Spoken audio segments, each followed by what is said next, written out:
These teams still has a shot to get there. The Pittsburgh Steelers. For Tampa Bay, of course, they're still searching for that elusive first win. And I guess, to be honest, happy to be out of town for 3 games on the road because the fans there are very angry, Doc. Fans are angry, but when you're 0-8, a fan has a right to be angry. But in fairness to the Tampa Bay Bucks, they lost 3 of those games by a field goal, 1 in overtime to Dallas, and they have above-average defense with Hugh Green and Leroy Selmon. But if the Bucks are to win to get today, Jack Thompson must get the ball upfield and into the end zone. But that's going to be tough against this Steeler defense. Well, when you talk about the steel curtain defense, that's in the 70s. This Steeler team, a brand new personality for Coach Chuck Noll. Chuck Noll calls them the Steel Heat. Yes, they do lead the NFL in sacks and interceptions, and they will put pressure on the quarterback. What that allows is for the ball control offense the Pittsburgh Steelers want to run. With Franco Harris off to one of his best starts ever, and with Cliff Stoudt. Stoudt early, replacing Bradshaw, had problems, but now he has his confidence and is improving week in and week out. So it's a tough but not impossible task for the Tampa Bay Buccaneers against these streaking Pittsburgh Steelers. Jim Kelly, we're just about ready to start, so let's kick it off. All right, Doc, you're looking at Bill Capice for the Tampa Bay Buccaneers. He'll tee it up from the 35. Henry Odom wide to the top of your screen for the Steelers, and Tim Harris to the near side. This football game underway from Pittsburgh. And as it began last week in Tampa Bay, Capice puts his first one out of bounds. Penalty flag is down, and this will back the Bucs up 5 more yards. We are live from Three Rivers Stadium here in Pittsburgh. As we said at the opening, it's the 91st consecutive sellout. The Steelers, of course, one of the great teams in the National Football League, winners of 4 Super Bowls, and what a great tradition they had here, Doc, even back when you played. Oh, yes, the Steeler defense, and they were doing it the same way. The Steeler defense is red hot. They've been winning games for them, as I just mentioned. That's ball control offense.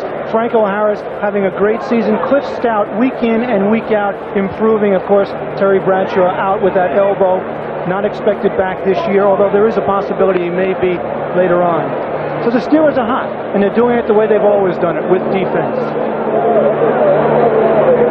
Upper left of your screen, that's Henry Odom, number 44. The bottom right, Timmy Harris, number 43. And Bill Capice will kick again, this time from the 30-yard line. So the Steelers, who have had some problems on the kickoff return unit, will have some pretty good field position. Second kick by Capice. This one is short, fielded by Odom at the 10.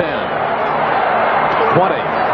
Hurdles over 1 Buck, stays on his feet, across the 30, and down at the 31-yard line. First and 10 for that man, Cliff Stoudt, and the offensive unit of the Pittsburgh Steelers. Top rushing attack in the AFC, led by the veteran Franco Harris. And some new numbers maybe for you, Walter Abercrombie, and wide receivers, no longer Lynn Swann and John Stallworth. They're Calvin Sweeney and Wayne Capers, the rookie. They think he can be a good one. The offensive line, Peterson will have his hands full with the likes of Leroy Selmon and Hugh Green. Mike Webster, the veteran center, the heart of the offensive line for Pittsburgh. Wide receivers, left and right. Opening possession, Cliff Stoudt, pitchback, Franco Harris. Hurdles over the middle and slithers down to the 32-yard line. Picks up 1, brings up 2nd down and 9. Ed Judy in there in the tackle defensively. And speaking of the defense, Doc, the 3-4 of Tampa Bay. If the Tampa Bay Bucks are to win today, number 63, Leroy Selmon, had a great game last week. He's going to have to perform up to his capabilities and above. Same thing with Hugh Green, former University of Pittsburgh star, coming home. Beasley Reese, and only in his 2nd year with the Bucks, starts at free safety. Calvin Sweeney wide to the left side. Capers top of your screen. Stoudt sets the offense. Did not go down, but now he does in the grasp of Dave Logan. 5 years out of Pittsburgh, a homecoming for the former Pitt Panther. And can you believe that Dave Logan was a 12th-round draft pick back in '79? Hard to believe. He's become one of the premier nose tackles in the game. In that time, Tampa Bay put pressure on with Mark Cotton, his safety blitz. And if they're going to win today, their defense must contain Stoudt with his controlled passing game and the running game with Franco Harris. Cliff Stoudt is the 9th-rated passer in the AFC. You can see it's an obvious passing situation. Wide receivers both left and right. Stoudt 108 completions, 186 attempts, 58% completion ratio, 5 touchdowns, 8 interceptions. Motion by Benny Cunningham, tight end, top of your screen.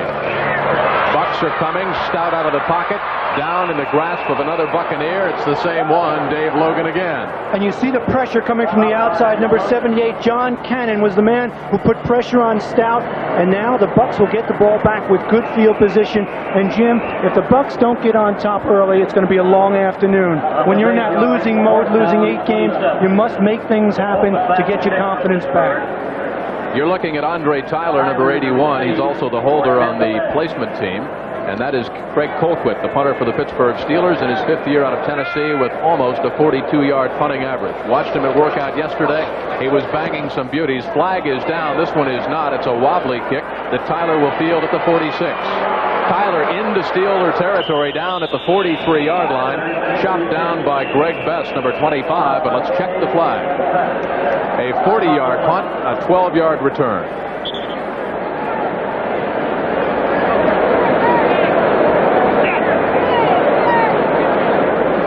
The penalty against Pittsburgh. Excuse me, Jim. The penalty against Pittsburgh.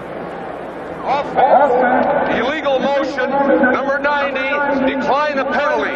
First down the other way.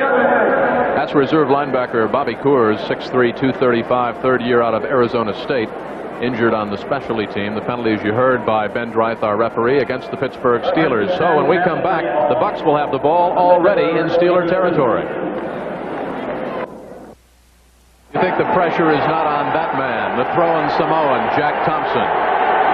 Tampa Bay 0-8. Wide receivers left and right. Motion by Kevin House to the bottom of your screen. I formation. Wilder is the tailback. He gets the call. Hole over the right side. Plunging down at the 40-yard line. Tackled by Gary Dunn, number 67. We'll talk about this offensive line because, John Dockery, it's now the 8th different offensive line that the Bucs have had in 9 starts. Exactly, Jim. That's been their biggest problem. As you look at number 83, Theo Bell, playing for the Pittsburgh Steelers. He's coming back. The only steady force in that offensive line is the center, number 50, Steve Wilson. Everyone else has been juggled around. That's been the biggest problem. Sanders, Bushnot, Yarno, Thomas, tight end Giles. Motion, Kevin House, top of the screen. Bucs look at 2nd and 8. James Wilder around the left side, down to the 36.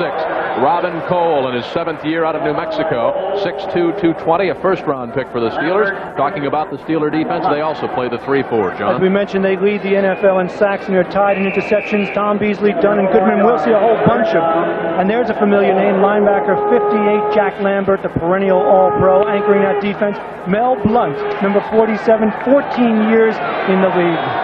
Theo Bell, top of your screen to the left side. Kevin House wide to the right. Tampa Bay now looks at 3rd and a long 3. Hitting over the middle is James Wilder, gets his 3rd straight call. He's in his 3rd year out of Missouri, and he approaches first down yardage. Ben Dreith says it's indeed a first down, so the Bucs, their defense did the job in the first Steeler possession, and Tampa Bay picks up a very big first down. Interesting, Jim, because the Bucs coming into this game, as you look at John McKay along the sidelines, are the worst in the NFL at rushing the football, averaging just 70 yards per game against one of the best defenses in the NFL against the rush. The Steelers, 4th against the rush, giving up only 100 yards a game. Slot formation to the left side. Backs are split. Melvin Carver, 28. James Wilder. Wilder again. Huge hole. Inside the 25. Barrels his way down near the 22. And again close to first down yardage. Ricky Woods out of Boise State, a 4th-round pick in 82. The blocking by Sanders and Yarno. Sanders 74. Yarno 68. Very important first possession for Tampa Bay. They certainly didn't want to come in here to Three Rivers, where the Steelers have an amazing home record, and fall behind Pittsburgh because that steel curtain defense we alluded to, they like to come at you so much. And Tampa Bay's problem has been scoring, frankly, in the 1st and 2nd quarters. Only inches short of that first down, Jim. And I think by running the ball, Tampa Bay is trying to take the pressure off Jack Thompson. Last week he threw 3 interceptions. He was sacked 7 times by New Orleans. If they can get a running game going, that'll take a lot of pressure off the passing game for Jack Thompson.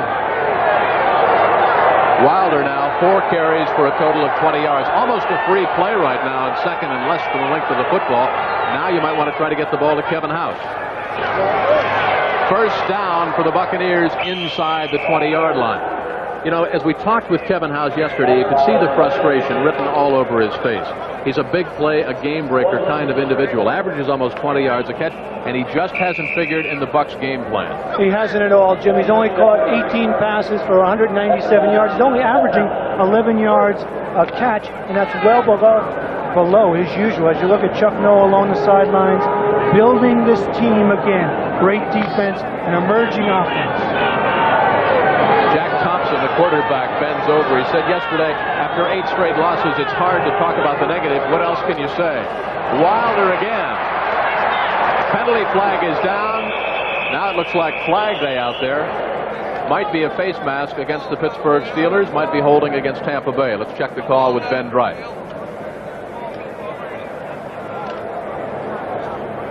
Looks like James Wilder is going to have a big afternoon in the Tampa Bay scheme of things. Jack Thompson indicating it's against the Pittsburgh Steelers. Face mask, Pittsburgh. I think it was late, Ed. They were trying to bring Wilder down. Watch this right here. See the face mask? Wilder spins away and gets some extra yards, but no, that's number 57, Mike Merriweather, the linebacker. 57, grabbing the face mask. 5-yard penalty. That's it. That's it. That's it. You heard it right here. There's Bob Coors out with that sprained left knee. 5-yard penalty, not a flagrant face mask. But Jim, you mentioned Wilder being the workhorse. Last week it was the same thing. 20 carries for 64 yards. They also had 2 touchdowns for Tampa Bay. They have to get Wilder in the action in order to win, and that's what they're doing right now. A bit of confusion on the spot of the football. Jack Thompson went over to assist Ben Bright. Wilder today, 6 carries, 24 yards so far. He's been the only ball carrier. He has been the Tampa Bay offense.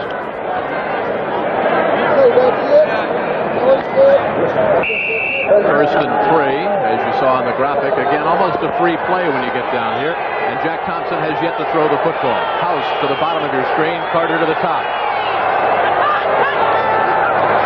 Steelers jumped offside.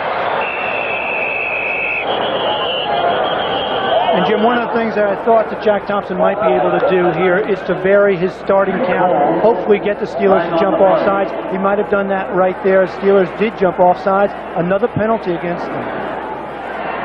This is an important drive for Tampa Bay just because of their mindset. They're expecting to lose. They're expecting negative. Offside, number 67. First down. Gary Dunn a little anxious for the Pittsburgh Steelers at nose guard, but they wait for negative things to happen. If they can get ahead this right now, 7-0, it'll be a big lift. Cleveland gets a field goal. They go out in front over Houston. Houston can empathize with Tampa Bay. They are both 0-8. House to the right, Carter to the left. Wilder inside the 5, down to the 3.5-yard line. James Wilder has been the Tampa Bay Buccaneer offense. You know, we talked to him yesterday in the hotel, and the same questions applied from the preceding week. He said, don't you feel a little bit of an extra burden on you because you have been the Tampa Bay offense? He said, no, not really. Each one of us has got to dig down a little deeper inside and pick up the slack, pick up a little bit of the burden among ourselves. No one player can carry the team, not myself, and especially not Jack Thompson. And he has been the offense so far. He's carried the ball 6 times for 27 yards, and he carried on every play last week except for one, Jim, on the running game. 9:13 left to go in a scoreless first quarter, and Jack Thompson elects to take a timeout. Tampa Bay on the move inside Steeler territory. We're tied, 0-0. Steelers have hurt themselves with penalties. Tampa Bay driving offensively, running the ball very effectively with James Wilder, but the Steelers defensively have hurt themselves with penalties. On 2nd down and 3 from the 3. Double tight end for the Bucs. James Wilder out of bounds at the 1. Mike Merriweather was hanging on. 3rd-round draft pick back in '82 out of Pacific. But let's check the penalty call, and it appears to be against Tampa Bay.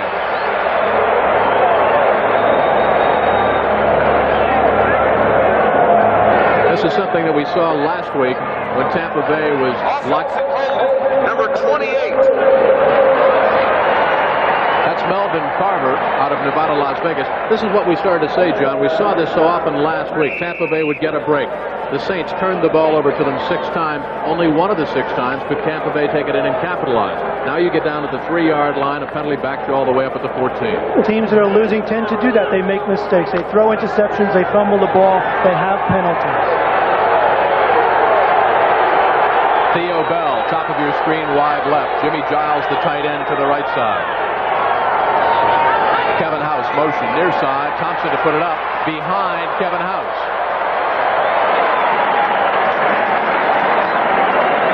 Now, in fairness to Jack Thompson, the Steelers coming with all kinds of pressure that time.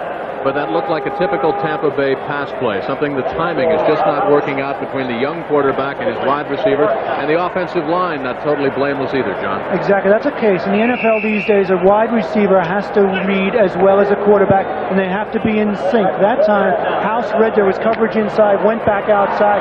Thompson didn't see it and threw the ball away. Third down from the 13.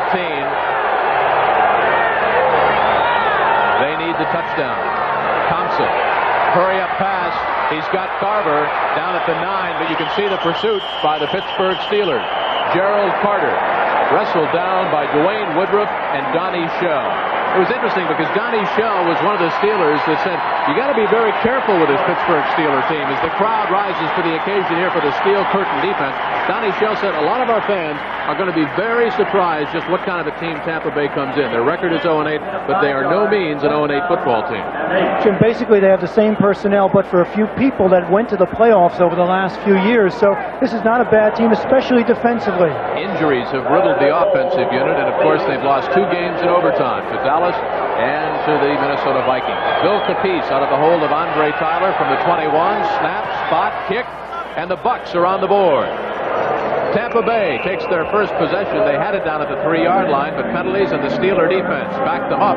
They get a field goal by Bill Capice. They strike first. 8:14 to go. 3-0 Bucs on top over the Steelers.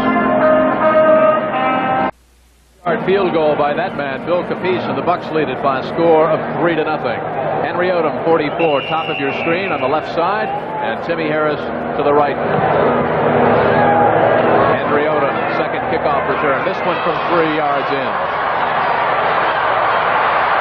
Stays on his feet with a good return around the right side up near the 28. Booker Reese out of Bethune-Cookman in there in the tackle defensively for Tampa Bay, and their defense a bit fired up. Let's check some scores around the NFL today. Besides Cleveland leading 3-0 against Houston, the Giants have jumped out in front against Dallas. Jeff Rutledge to Zeke Mowat, 46-yard scoring strike, 7-0. The Lions on top, a 1-yard Vince Thompson touchdown run, and the Colts get a field goal against the Philadelphia Eagles. Capers wide to the right side, Sweeney wide to the left. Stoudt starts first and 10 from his own 27-yard line. Handoff, Walter Abercrombie, loose football, and Hugh Green says Tampa Bay has got it. Ben Dreiss says Tampa Bay has got it. First down, the Buccaneers.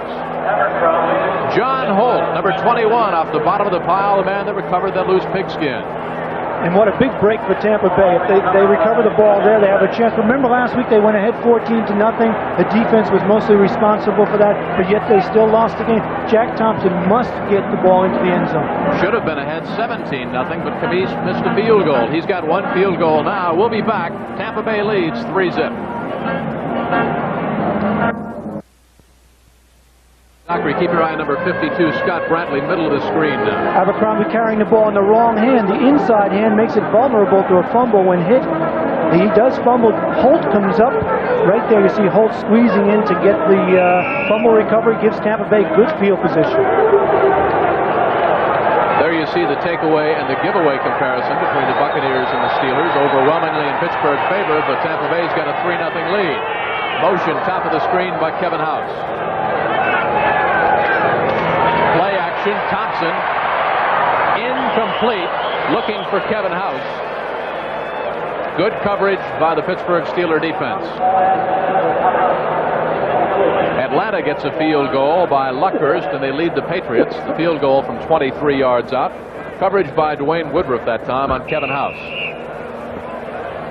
Jack Thompson having a rough afternoon early in the aerial department. You see the time left in a scoreless first quarter for the Steelers. The Bucs have that field goal from 26 yards out by Bill Capice. From the 33 of the Steelers, James Wilder. Wrestled down by Mike Merriweather, second year out of the Pacific, and Gary Dunn out of Miami of Florida, the nose tackle. It's a good idea, though, Jim. The execution wasn't good, but the idea was, as you look at Buffalo leading New Orleans 7-0. 15-yard scoring strike, Ferguson to Jerry Butler. But in order to take the pressure off a quarterback, and certainly the Pittsburgh Steelers put pressure on him, you must do things like screen and draw. The Tampa Bay Bucs have not used the draw in the last 4 or 5 weeks, as far as I can recall. It was a good call. Theo Bell to the right side, slot to the left with Carter and Kevin House. Interestingly, Jimmy Giles, a big target, number 88, is not in there. Thompson, here come the Steelers. JT unloads underneath, looking for Melvin Carter out of the backfield. That's what you try to do, is get the back one-on-one with a linebacker, but nothing doing. Good coverage again by Mike Merriweather. Thompson now left to put it up again. 4th down, and the field goal team trots out. So Capiz is going to have a busy afternoon. Again, the offense unable to capitalize and get it into the end zone. They have one field goal and might get another one here, but still a touchdown will put the Steelers on top. You've got to capitalize, especially when you're 0-8. Try to get out in front, try to get some momentum going. Tampa Bay Bucs have been unable to do that on offense. You see what Capiz has done between the 40 and the 49. This will be spotted by Tyler at the 39, a 49-yard try by Bill Capiz, the longest of his career, 48 yards against Dallas. He made it by about the width of the pigskin. Bill Capiz from 49 yards out, and the Tampa Bay Buccaneers have 2 field goals. The Steelers have some penalties and 1 fumble. 6-0, Bucs on top. New York strikes first against Dallas, and they go to their tight end, big Zeke Mowat from Jeff Rutledge. The Raiders burned the Cowboys with this play, and Mowat is in. It's 7-0 Giants. Back to Jim Kelly.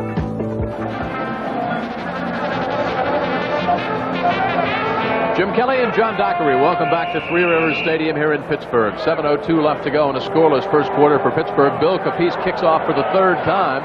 1 to start the game. He's had 2 field goals. Henry Odom to the 10. Not much more than the 16-yard line. Johnny Ray Smith, 2nd year out of Lamar, made the tackle.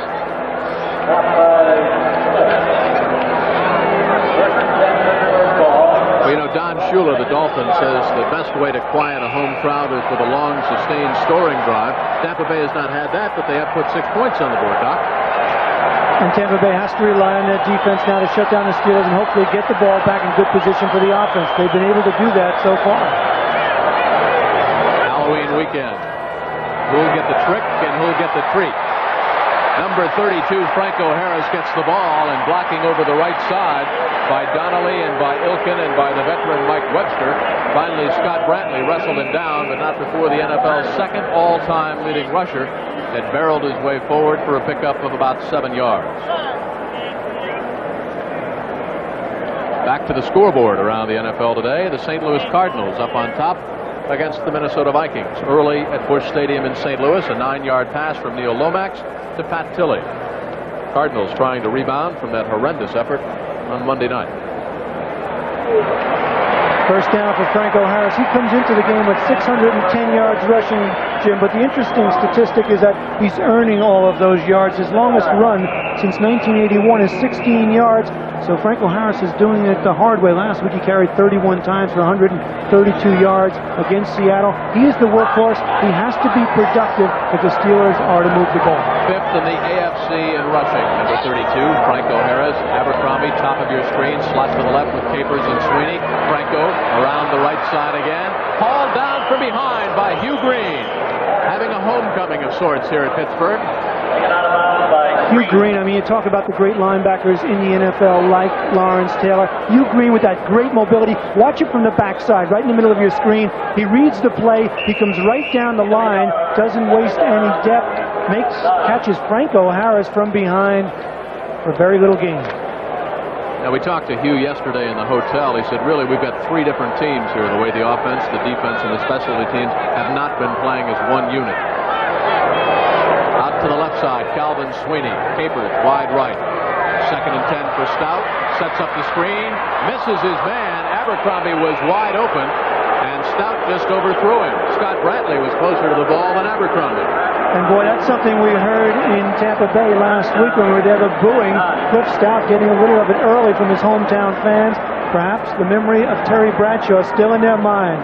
And here, take a look. When 6-0 the Steelers are, when Stoudt throws less than 30 passes, one Steeler official told me, we must run the ball on the ground. If we can't do that, we're not sure if we can win. You know, you talk about Cliff Stoudt playing in the shadow of Terry Bradshaw. He has been the quarterback through all 8 games, 6-2 record atop the AFCs. They'll put it up here on 3rd and 10. Looks over the middle, now goes sideline right, and got his man. First down, Pittsburgh. Up near the 40-yard line, Greg Garrity running interference. Wayne Capers came up with a catch, the rookie out of Kansas, a number 2 draft pick. He just turned it inside. And Stoudt is more of a timing quarterback. He doesn't have the great arm of a Terry Bradshaw. Here he sets himself. He waits for Capers to come inside. Capers emerging. They say he has the potential to be another John Stallworth. Same size, same kind of speed, same kind of fluid movement, good hands.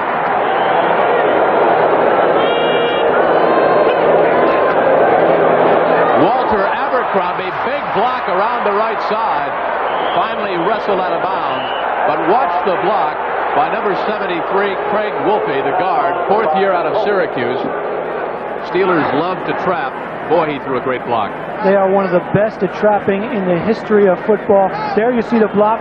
Here Abercrombie dances outside. Of course, he's got that good speed to get outside. A nice balance to Franco Harris running up the middle on the traps and off tackle. Abercrombie with the speed to break it outside. Abercrombie came in 76 carries, 297 yards, 2 touchdowns, his longest 50 yards, so he does have explosive speed. 2nd and 5 from the 45. Stoudt set the Steelers down. Sweeney left, Capers right. Franco dives to about the 46-yard line. Leroy Selman, Dave Logan stacked him up. Elsewhere around the National Football League today, we go back to our scoreboard. And the Cardinals have scored again. They now lead 14-0. A 4-yard run by Stump Mitchell. So the Vikings having some problems getting on track early. Houston looking for their first win. They'll play Tampa Bay later this year in Houston. They've scored against the Browns. Gifford Nielsen, a 14-yard pass to Mike Renfro. Speaking of passing, Cliff Stoudt out of the pocket, dives across the 50, and dives for a Pittsburgh first down. Scott Brantley was hanging on. Of course, Stoudt has carried 41 times for 223 yards. He averages about 5.5 yards a carry, and Cliff has rushed for 2 touchdowns. We talked about living in the shadow of Terry Bradshaw. Cliff told us yesterday, look, I'm a different kind of a quarterback. Terry comes in, he looks for the big play. Bradshaw liked to score in about 2 plays. He said, I'm more of a precision passer. I like a quiet, controlled kind of a drive. And he also said, when I have to run, I will do it. You saw his stats there. 2nd in rushing for quarterbacks in the NFL. Franco Harris. Oh, is he hammered down? No gain at all. 2nd and 10. Dave Logan, who told us yesterday he still wants to learn how to master his nose tackle position. I'll tell you what, I think he might have just graduated. How are things doing between the Giants and the Cowboys, you ask? 21-yard scoring strike. Danny White to Tony Hill. They're deadlocked 7-all. Scores and highlights with Brent and Irv at halftime, plus legends of the game. If I say to you, practice, practice, practice, who do you think of? Paul Hornung, who else? Besides yourself. Stoudt, incomplete. You can't get any more open than Benny Cunningham, down at the 30-yard line, and Stoudt knows it. But Stoudt could also feel John Cannon, number 78, breathing down the back of his neck. It obviously distracted him. He threw a poor pass. He did have receivers open. And you talk about Danny White throwing a touchdown to bring Dallas back in that Giant game. Stoudt told us yesterday, talking about the shadow of Terry Bradshaw, she says, you know, Danny White in Dallas will never be considered a great quarterback until he wins a Super Bowl. He'll always be in the shadow of a Roger Staubach. Same thing with me here. Until I take this team to a playoffs and maybe further, they'll always talk about Terry Bradshaw. Cliff Stoudt, by the way, calls his own plays about 80% of the time. They have that much confidence in his ability. He can run if he wants to. He wants to go up top for Sweeney. Sweeney in the end zone. Intercepted, penalty flag. Let's check the call. Beasley Reese, the former New York Giant. I think that's offensive interference against Calvin Sweeney. Beasley Reese was in an excellent position. Everyone remembers him at number 28 for the Giants. In his 8th year out of North Texas State, he had good position. He was playing the middle of the field. He was free to go to the ball right there to make the interception. A ball, John, that Cliff Stoudt knows he never should have thrown. He could have run for the first down around that left side. Instead, he elected to throw into double coverage, and Beasley Reese, the former New York Giant, comes in to anchor that patchwork secondary of the Buccaneers. You know what? This young man has got a sporting goods company. He sells asphalt. He's got everything going in New Jersey. And look at that hug from Wayne Fonts along the sideline. They're happy to have Beasley. Pass interference, 85. Decline. Touchback. First down this way. Calvin Sweeney, number 85, is going on the deep post. Stoudt buys himself a lot of time here. That's something he can do because of his mobility. He sets himself up right now. And he could have run for the first down, you're right, but instead throws it up. Beasley Reese is inside, makes the interception. A fumble and a pass interception, and the Steelers trail at 6-0 to the winless Buccaneers. 0-8 coming in, glad to escape Tampa Bay. They've got 3 straight on the road, and they're not easy ones. Melvin Carver, 5'11", 215. Lauren Taves on the tackle, 11th year out of California. Philadelphia coming back against the Colts, a 45-yard pass. Harold Carmichael to Mike Quick. So Jaworski hands it off. Carmichael tosses one to Quick, and the Eagles are back in that one. You know, talking about Jaworski, he came out of Youngstown State. He and Cliff Stoudt have a lot in common. They sure do. And Cliff Stoudt, I mean, talked about what he's learned. He's been booed some here in Pittsburgh, so is Jaworski. That's a learning experience, just as Jack Thompson has learned how to deal with those boos.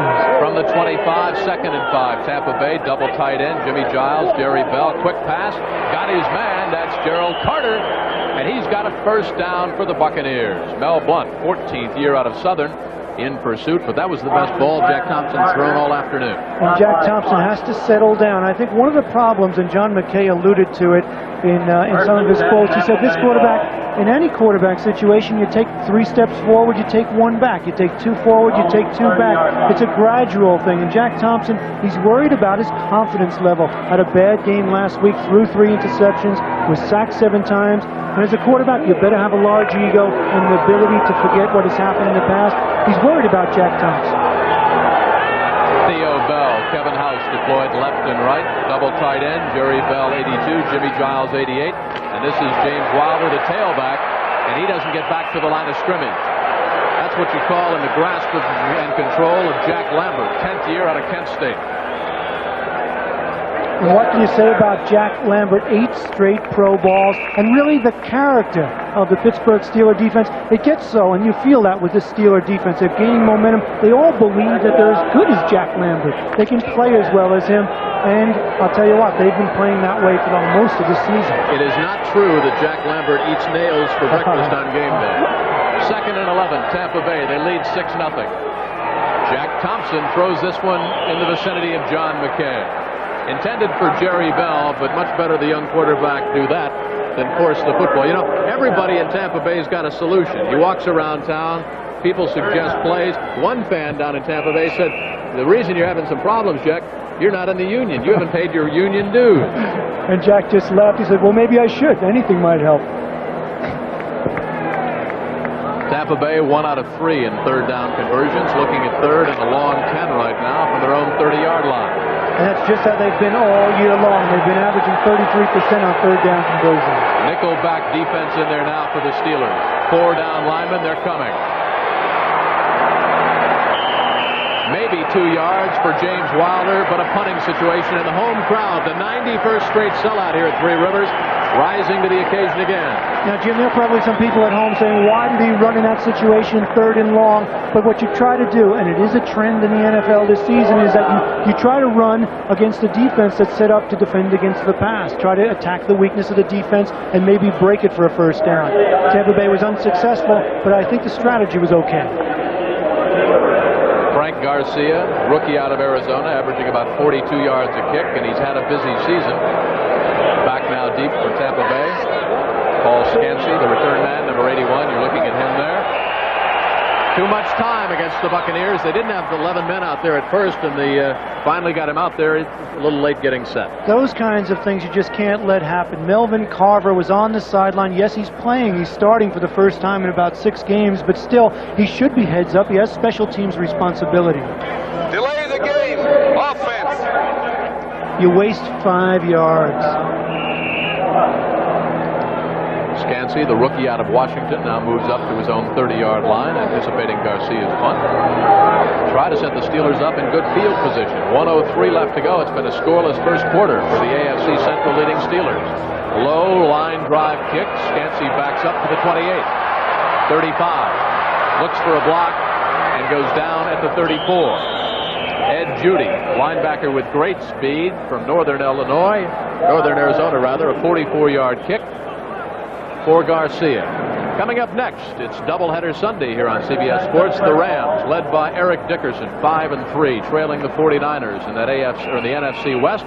And Don Shula's Dolphins, another outstanding rookie, Dan Marino. What a running game the Rams have. Eric Dickerson, almost 1,000 yards in the first half of the season. You have to wonder if he'll catch OJ's 2003. What a great running back. Quick handoff, Franco Harris around the right side.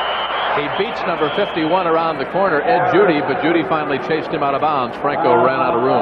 And you talk to the people here in Pittsburgh and they say, has Franco Harris lost anything? And they say, yes, maybe a little of his quickness, maybe a little of his speed, but Franco tells me that running is pure instinct. And there he showed some of it. He bounced inside, he got outside for some extra yards, still showed enough speed to get around the corner. Got to be a running play because Franco barely bent down in the huddle. Lions up big against the Bears. That's kind of a grudge match going on there. 21-yard pass, Hipple to Jeff Chadwick. Steelers looking at 2nd and 8. Stoudt, hurry up. Got Sweeney. Now he's got to run with it. And goes out of bounds at the 40-yard line. Still 5 yards shy. Chased out by Beasley Reese, the veteran, 8 years out of North Texas State.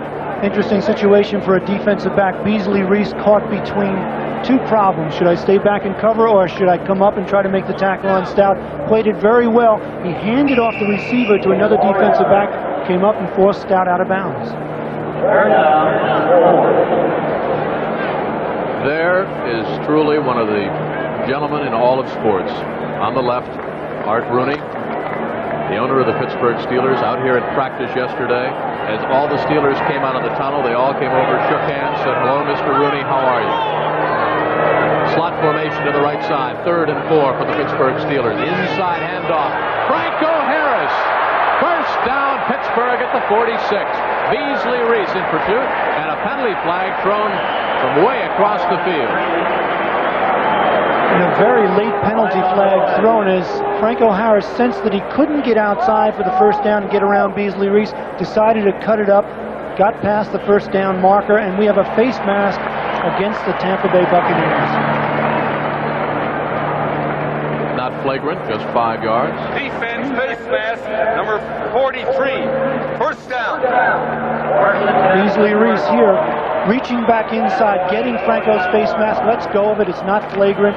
It's one of those things, a defensive back, you try to grab anything you possibly can. Cliff Stoudt, wide receivers to the left and right. Sweeney left, Capers right. Backs are split. Abercrombie along with Franco Harris. Play action. Looks like he fell over the back of Franco Harris. Hugh Green will get credit for the sack. And he ought to, because he just pushed Franco Harris right into Stoudt. That's amazing strength, and Stoudt comes up limping. Take a look at Hugh Green. On the right side of your screen, he's on the blitz. Franco Harris, not one of your great blocking backs in the NFL. That's never been his job. Meets Hugh Green. Hugh just says, wait a minute, get out of my way. Knocks him back into Stoudt. He gets his sack. You know, you talk about blocking backs, and Franco had a couple here at Pittsburgh that were simply outstanding. Rocky Blyer does television here in the Pittsburgh market now, and of course Frenchie Fuqua. That's the 3rd sack by the Buccaneers, and it's back the Pittsburgh Steelers up 24 yards. The Bucs have 2 field goals. The Steelers have nothing.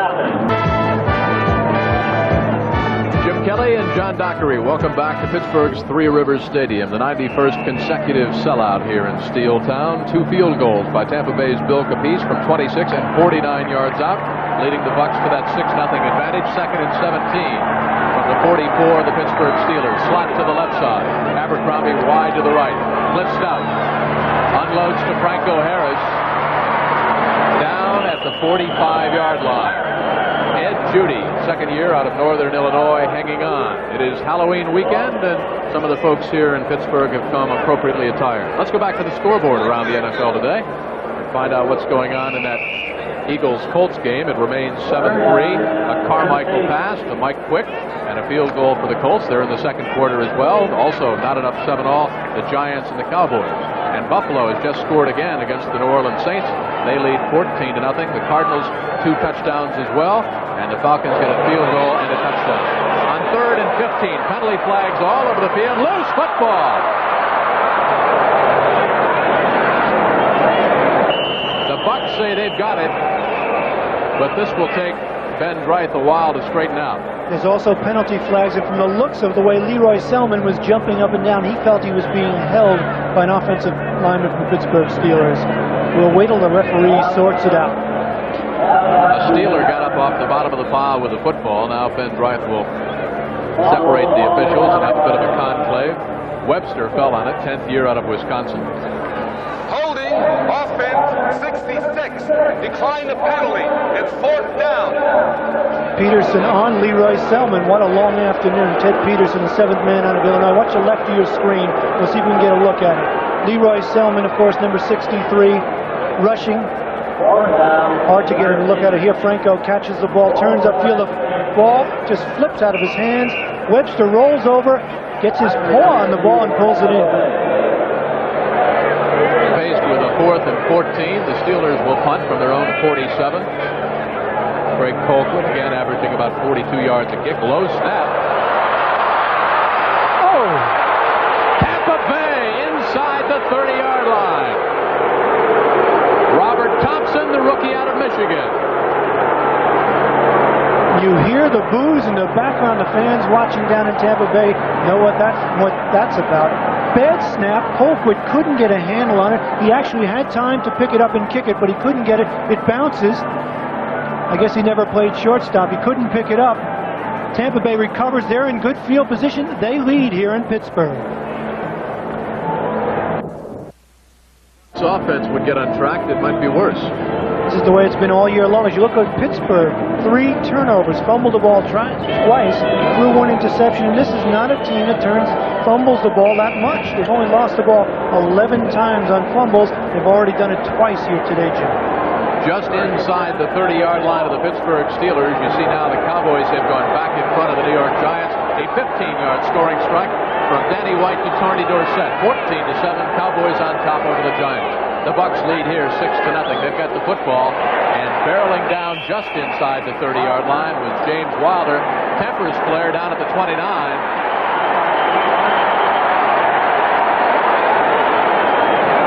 That's Keith Willis, 93 out of Northeastern, getting into it with Kelly Thomas, the rookie out of USC. And sometimes when you're 0-8, frustration abounds. Certainly the offensive team is more frustrated. They haven't played that well. A lot of people blame them for the 0-8. And that time, 2 big boys, Kelly Thomas, 6'6", 270 against Willis, who tips the scales at 265. Godzilla against King Kong. John McKay wants to know what's going on down there.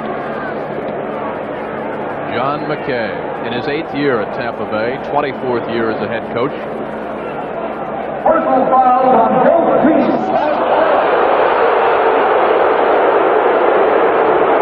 I guess it's safe to say it's not a very popular call here.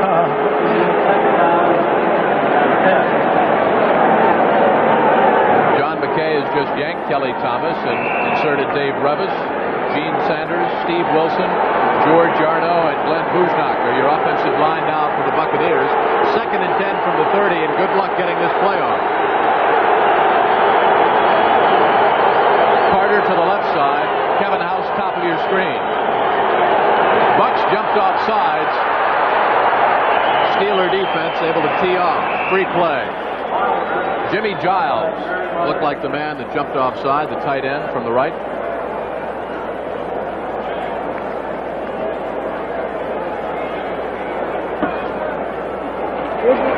Offside against the Buccaneers. It'll back them up 5 more yards. Bring up 2nd down and 15.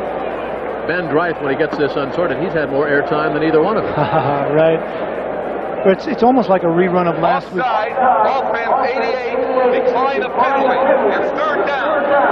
Jimmy Giles probably had trouble hearing the starting count with all the noise here in Three Rivers Stadium. Jumped offside. I was just going to say, Jim, it's like a rerun of last week. The defense gave the Bucs so many opportunities. They didn't capitalize on it. Yes, they were leading 14-0 early against the Saints. They did lead 21-10, but they weren't able to put the nail in the coffin. Same kind of thing here this afternoon. Interesting play call by Chuck Noll, relying on the defense. They keep the down box moving. 3rd and 10. Jack Thompson. Here comes Pittsburgh. Incomplete. Looking for Kevin House. And Jack Thompson had to unload that quickly. They had the blitz on that time. Pressure by Keith Gary. But also coming in was number 41, Sam Washington, 2nd year out of Mississippi Valley. And Jack Thompson just didn't have a prayer. Washington had a clear run at the quarterback. I thought Jack Thompson stayed in there pretty coolly to get the ball off. Kevin House couldn't get his hands on it.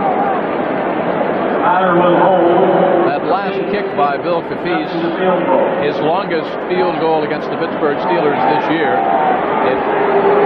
Now he's going to try it out of the hold of Andre Tyler from 47 yards out.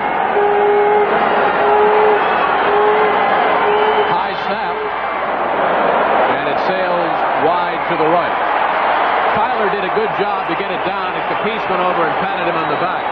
That was a mix-up between the center, who snapped it a little bit high. So the Steelers have 3 turnovers. The Buccaneers have 2 field goals. We've got 13:34 left to go. The Steelers have no points. Number 1 until they met Notre Dame. Now the Panthers want revenge, plus other regional Weekend, but he looked like that at the hotel last night. Pittsburgh Steelers trail 6-0, 1st and 10 from their own 29-yard line. Franco Harris, convoy right side, across the 35. Picks up 5 tough ones with John Cannon and Leroy Selman hanging on. You know, it was so interesting to get a chance to talk to Franco yesterday at the Steeler workout. I mean, we're talking about a man who is second on the all-time NFL rushing list and needs about 760 yards to supplant the great Jimmy Brown. He said, look, I still want to learn how to improve. I still think I can be better. I was amazing that he said he thought he could be better physically, because you tend to think of a guy who's 33 years old, has played in this league for 12 years, figured that he reached his physical peak. Franco doesn't feel that way. Wide receivers both left and right. Frank Pollard, first down for the Steelers across the 40-yard line. Former Baylor Bear in his 4th year, 5'10", 218. Scott Brantley was hanging on. Pollard came in with 61 carries, 251 yards, and averaging about 4 yards. Watch the blocking on Leroy Selman. Number 66, Ted Peterson, blocking on Selman, gets a good hold, occupies him before Selman finally gets away from him to make the tackle on Pollard, who's averaging over 4 yards a carry. You hear about Harrison Abercrombie, you don't hear much about Pollard. He's a good back, especially as a blocker. Pollard and Franco are split, 1st and 10 from the 43. Pollard again, right side. Got that one all on his own. Maybe picked up 3 very tough yards because the hole was sealed off very quickly. Jeff Davis, Scott Brantley hanging on. Davis 2 weeks ago had 18 solo tackles. Ask him how he felt after that game. He said sore and tired. Second down and 6.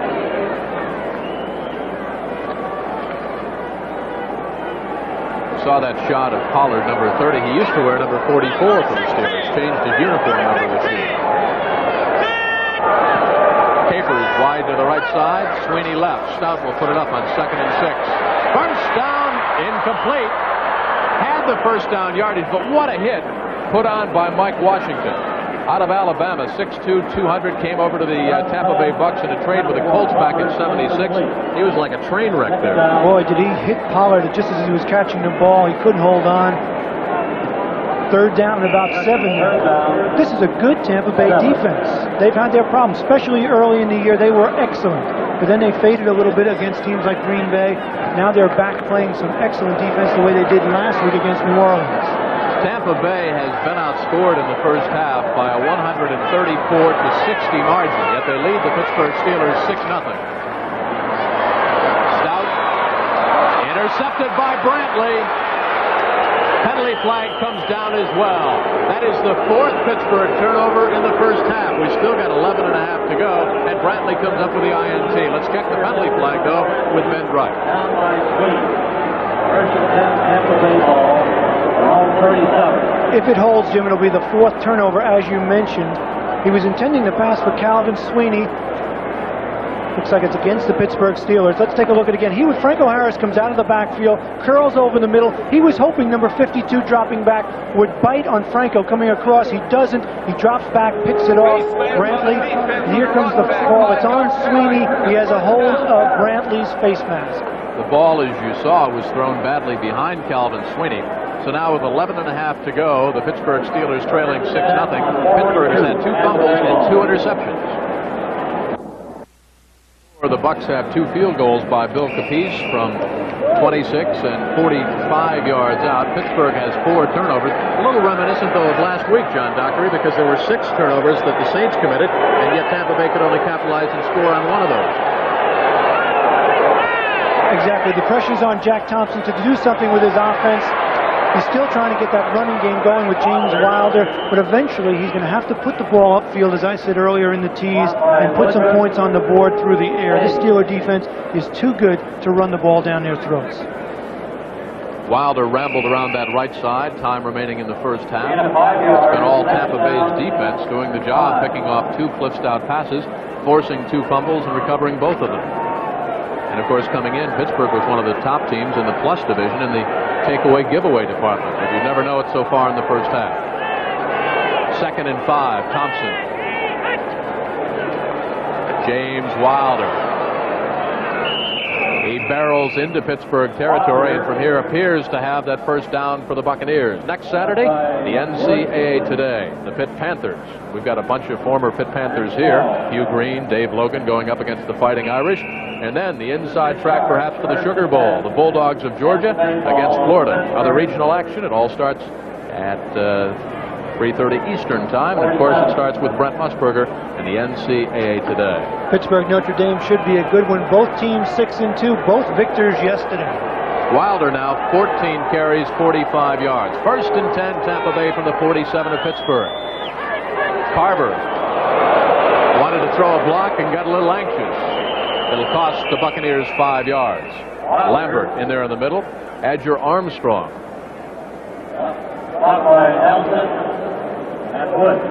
Adger Armstrong, 46, the man with the motion.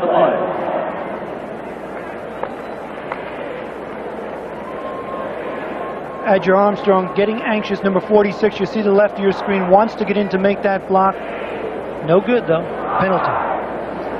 Adger Armstrong, in fairness to him, just got in the game. Melvin Carver started. Armstrong last week started his first game, so there's shuffling in the offensive backfield of the Bucs as well. Offense, illegal motion. Armstrong in his 4th year out of Texas A&M, free agent. John McKay, interesting, he talked about the offensive line and who was going to play. He talked about the lottery. He said, we're going to have a lottery, and the losers will start in the offensive line. Of course, McKay, the master of the one-liner. 1st and 15 for the Buccaneers from their own 48 now. Steelers showing blitz.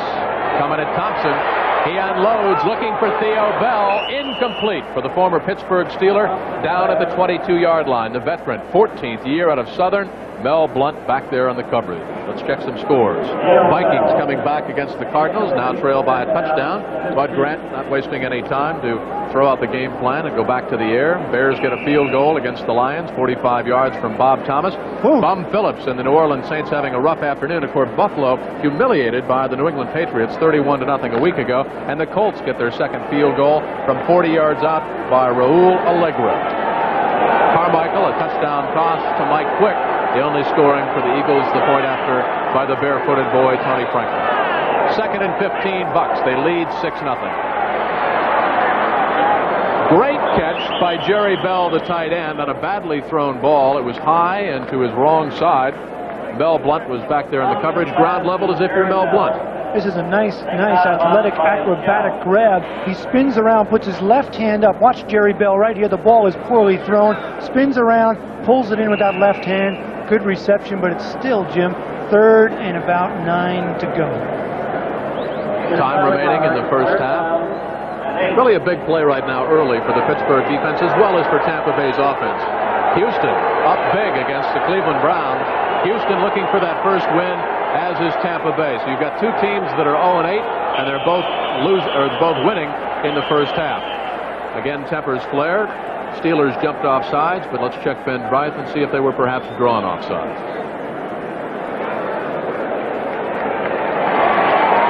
Jim, it looked like Gene Sanders coming up too soon. It was probably a pass play. He was thinking about getting into his set. He pulled up too soon, thus the penalty. 74. 3rd down, 13. Again, that makeshift offensive line of Tampa Bay. When the game began, they were looking at their 8th different offensive line in 9 games for that man, John McKay.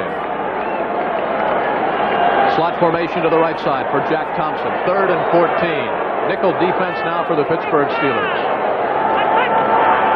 4 down linemen, and here they come. Batted up in the air, incomplete. That was batted up by number 65. That is Tom Beasley out of Virginia Tech.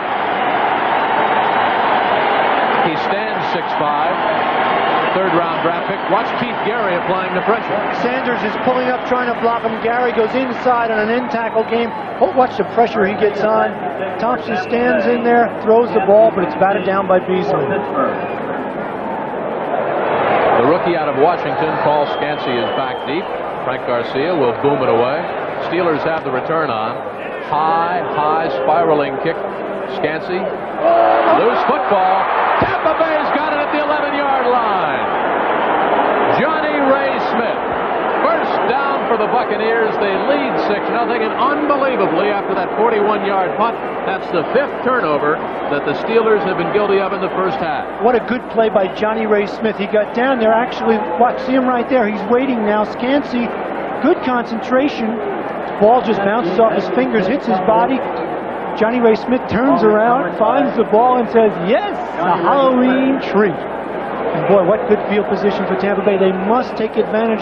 That's the 5th turnover for Pittsburgh. The Tampa Bay Bucks have been unable to capitalize. They only have 6 points on the board, Jim. Now's the time to put a touchdown in the end zone.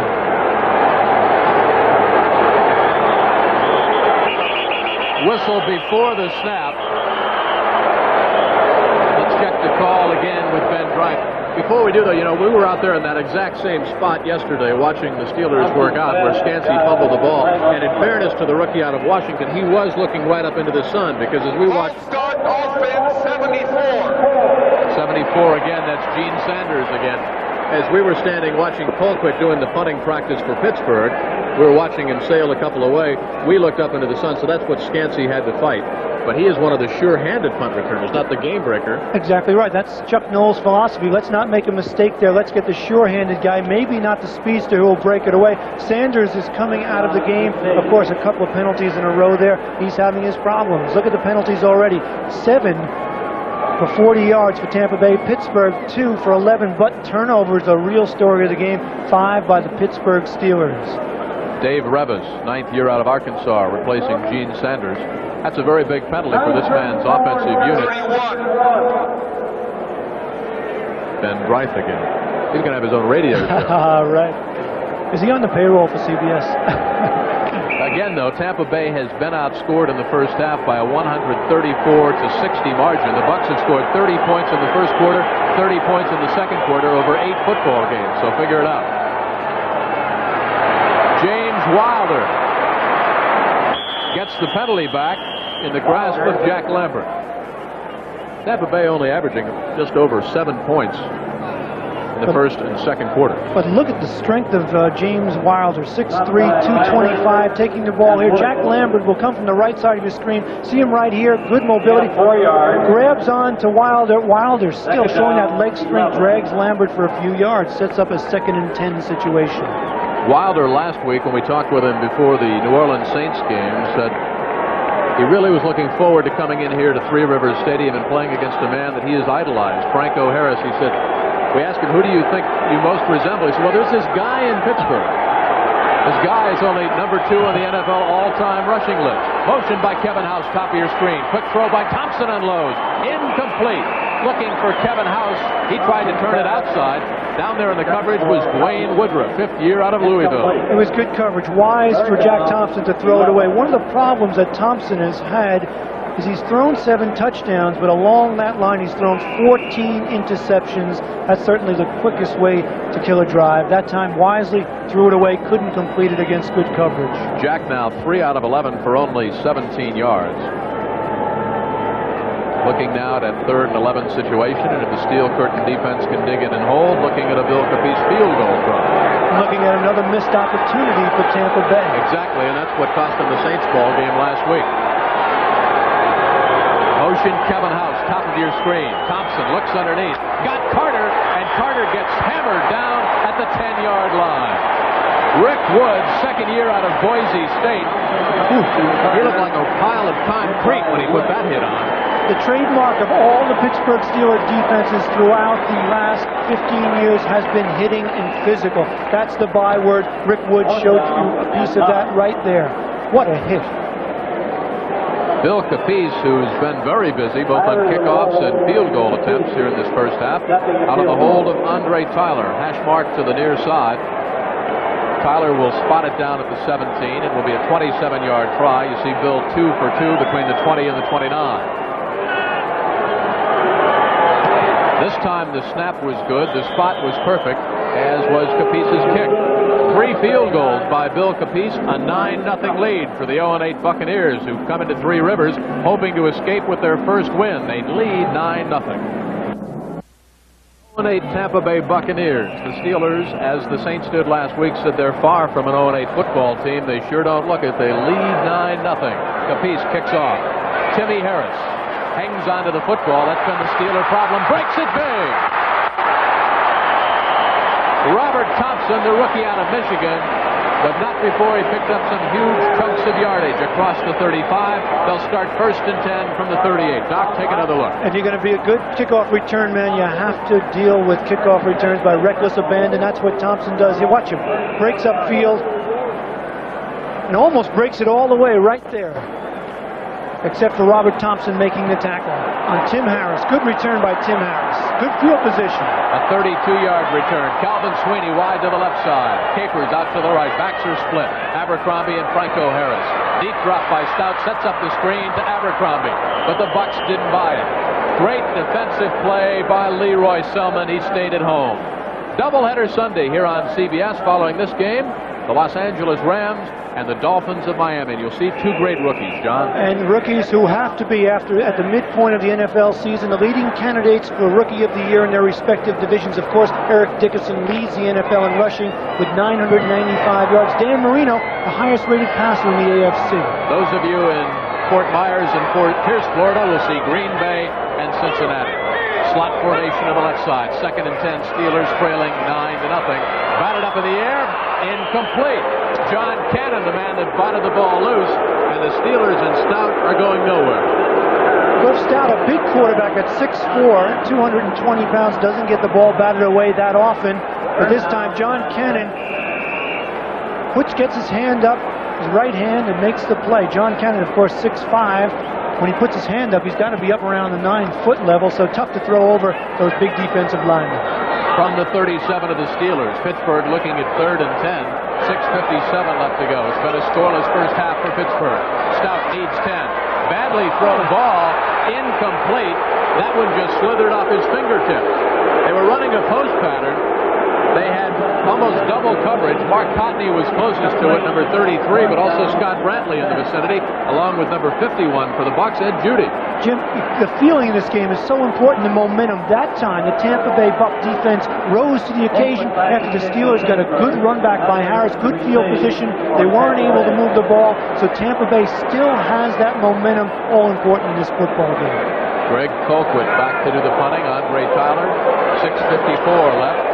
Tampa Bay leads 9-0. Colquitt bangs a beauty. A spiral. It backs Tyler up to the 12, 15, 20, across the 25, and down in the grasp of a couple of Steelers. David Little, 3rd year in there on the tackle, 3rd year out of Florida. We've got a 9-0 Tampa Bay lead. The Steelers are scoreless. Chuck Noll's going to have a lot to talk about at halftime. He sure is. Can you imagine if the Bucs had converted every one of those miscues, the 5 by the Steelers, into touchdowns? It would be 35-0. Instead, it's 9-zip. And the pressure is on that man, Jack Thompson, to move this offensive team. 1st and 10 for the winless Buccaneers. They'll keep it on the ground. James Wilder blocked by Adger Armstrong around the right side, and the tackle by number 64, Edmund Nelson, in his 2nd year out of Auburn. 6'3", 270, number 7 draft pick. It has not been solid. The defense has. The offense has committed 4 costly turnovers, 1 by the specialty team. But again, Tampa Bay's problem last week against the Saints, 4 Kenny Stabler interceptions, 2 fumble recoveries, and only Jeremiah Castile, who picked off the snake and went in for the touchdown, put any points on the board. So the Bucs offense not able to capitalize, even though their defense is doing the job. 2nd and 9. Wilder again. Blocking left side. Barrels across the 30 up near the 33. Robin Cole, the 7-year veteran out of New Mexico, in there on the tackle. feeling among some of the Tampa Bay Buccaneers, particularly among the coaching staff, that they were snake bit, that this team was kind of voodooed with the evil eye. In fact, Wayne Fontes, who's been with John McKay for 14 seasons, he called it the Maloik. The Maloik, yes, the Maloik, which simply means that if something bad's going to happen, it's going to happen. It is the evil eye, and that's the way it's been for Tampa.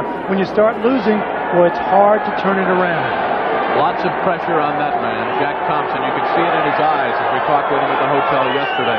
He shouldered much of the responsibility for the loss to the Saints after a poor game. James Wilder, 17 carries, 57 yards, hurdles his way across the 35, and if they give him forward progress, that should be enough for a first down. Greg Best, the rookie out of Kent State, free agent for the Pittsburgh Steelers, up there to make the stop. You can see what Tampa Bay's offense has not done. They are the worst offense overall in the NFL. They have not been able to rush the ball. They only average 70 yards a game against a defense which is first against the rush. So a little bit of a surprise here today looking at Tampa Bay being able to run the ball against this fine Steeler defense. Wilder again. Maybe 2 yards, brings up 2nd and 8. Gary Dunn, 7th year out of Miami, in there on the tackle. Now, interesting, you're going into a shell a little bit here. You have reasonably good field position, about 4.5 to go. We haven't seen them really throw the ball to Giles. We haven't seen Kevin House involved. Last week, you and I both thought they were trying to swing the ball out of the backfield to Wilder too much, and that was their passing offense. Do you think they'll open it up at all? They have to, Jim, because this is too good a defense, and they will put points on the board eventually, either by a defensive play or on the Steeler offense.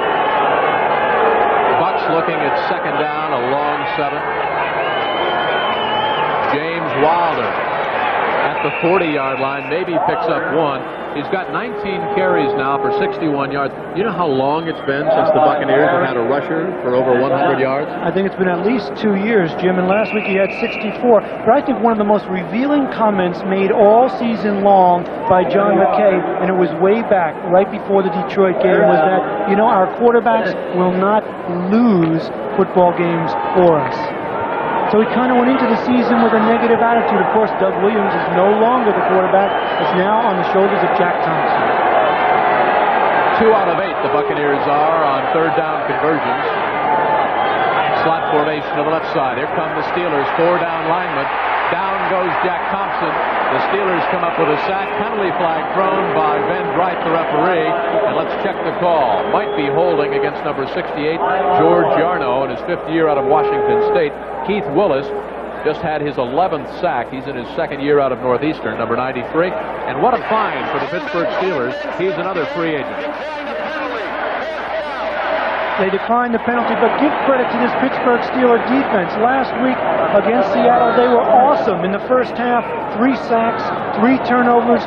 Jim Zorn only completed 1 pass for 8 yards. Of course, Dave Krieg rallied them some in the second half. Steelers still won that game, holding on to win. The last time Garcia punted to Scansey, he fumbled the football. It led to Capisa's 3rd field goal. Scansey looking up into the same sun again.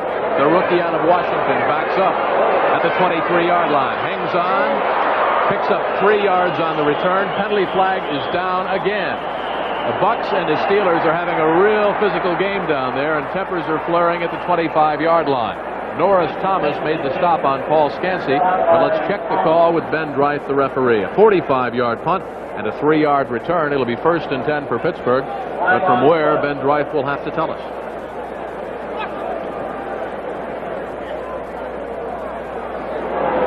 Illegal block will back the Steelers up again. Steelers have done nothing on specialty teams to enhance their 9-0 deficit.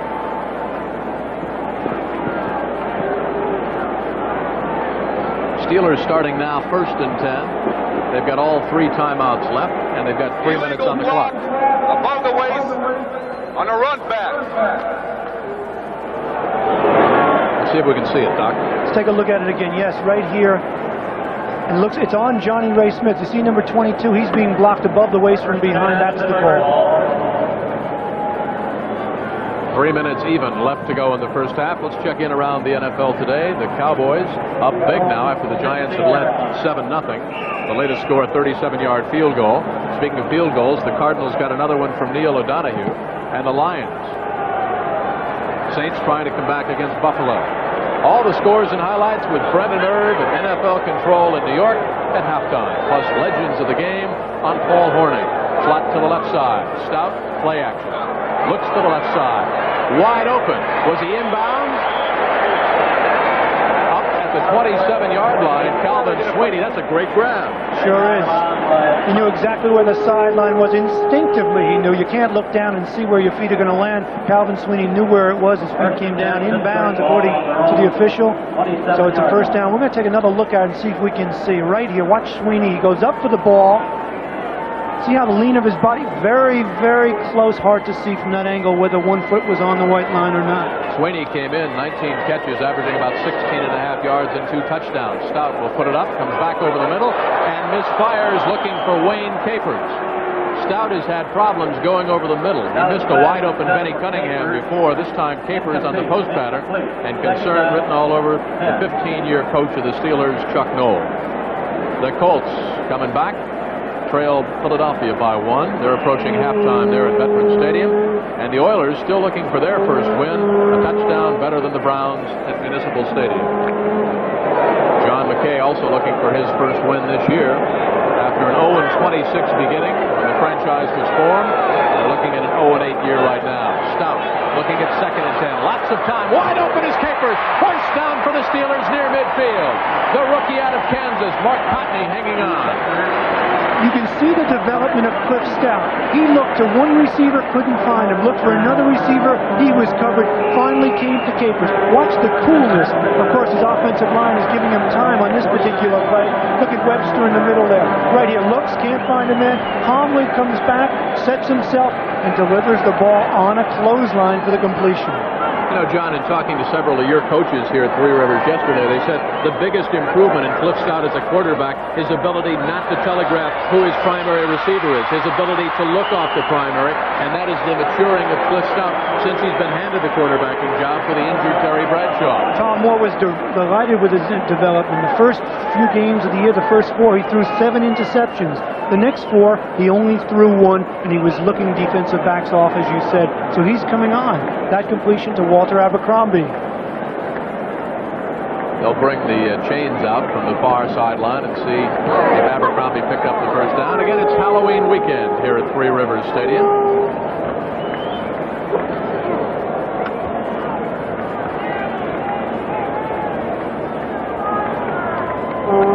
First down for the Pittsburgh Steelers. It's been a scoreless first half. Enjoying their best field position right now at the 41-yard line. But again, 5 turnovers against the Steelers. It certainly halted anything they might have been able to muster offensively. But you can't expect the Steelers' offense to continue turning the ball over. If you're Tampa Bay, you have to be wondering when are they going to open it up, and they're doing it right now. You get the sense that Stoudt is going to air the ball out and try and move his team upfield for that touchdown before the half. Sweeney left. Capers right. 5 seconds left before the 2-minute warning. Stoudt will work on that clock. Looks underneath. Benny Cunningham. Walter Abercrombie was over there, but the ball was thrown actually between Abercrombie and Benny Cunningham. That only took 4 seconds, so they'll get one more play, then they'll get a free timeout. Steelers have all 3 timeouts remaining. You mentioned it before of Tampa Bay leading here 9-zip. And it's almost 3 different teams. That's what happens when you're losing. You become a team divided. Yes, the defense is playing well, but you have to wonder what's happening with the offense. Is the special teams going to perform this week or not? Double tight end alignment now. 89 is Cunningham, 87 John Rogers. Slot to the right side. Sweeney inside, Capers outside. Motion on the offensive line, and Cliff Stoudt didn't like the defense. He saw the Bucs were coming with a blitz. He takes a timeout. That's a very costly timeout, John, when you're 1 second away from a free one at the 2-minute warning. 3 Bill Capiz field goals, 5 Pittsburgh turnovers. That's our first half. Tampa Bay leads 9-0.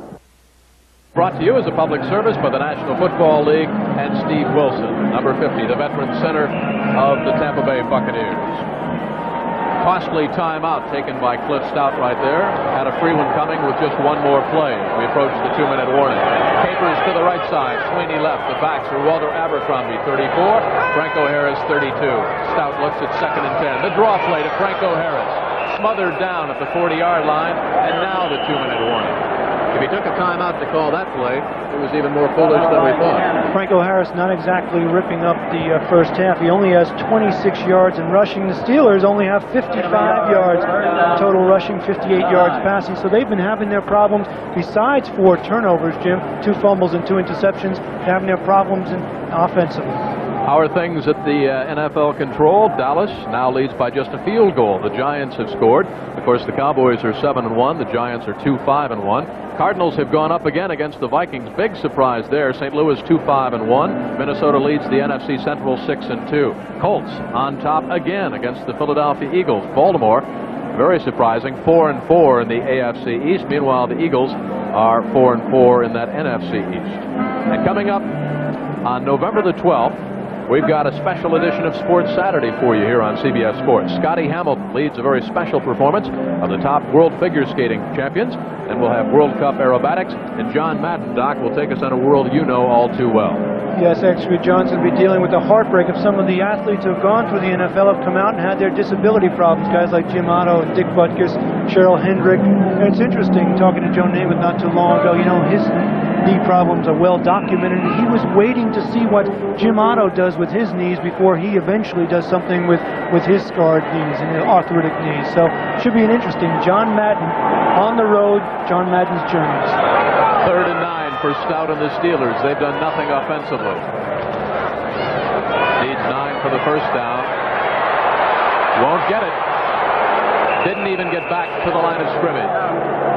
Leroy Selman, all-pro, all-world, maybe all-universe out of Oklahoma in his 8th year.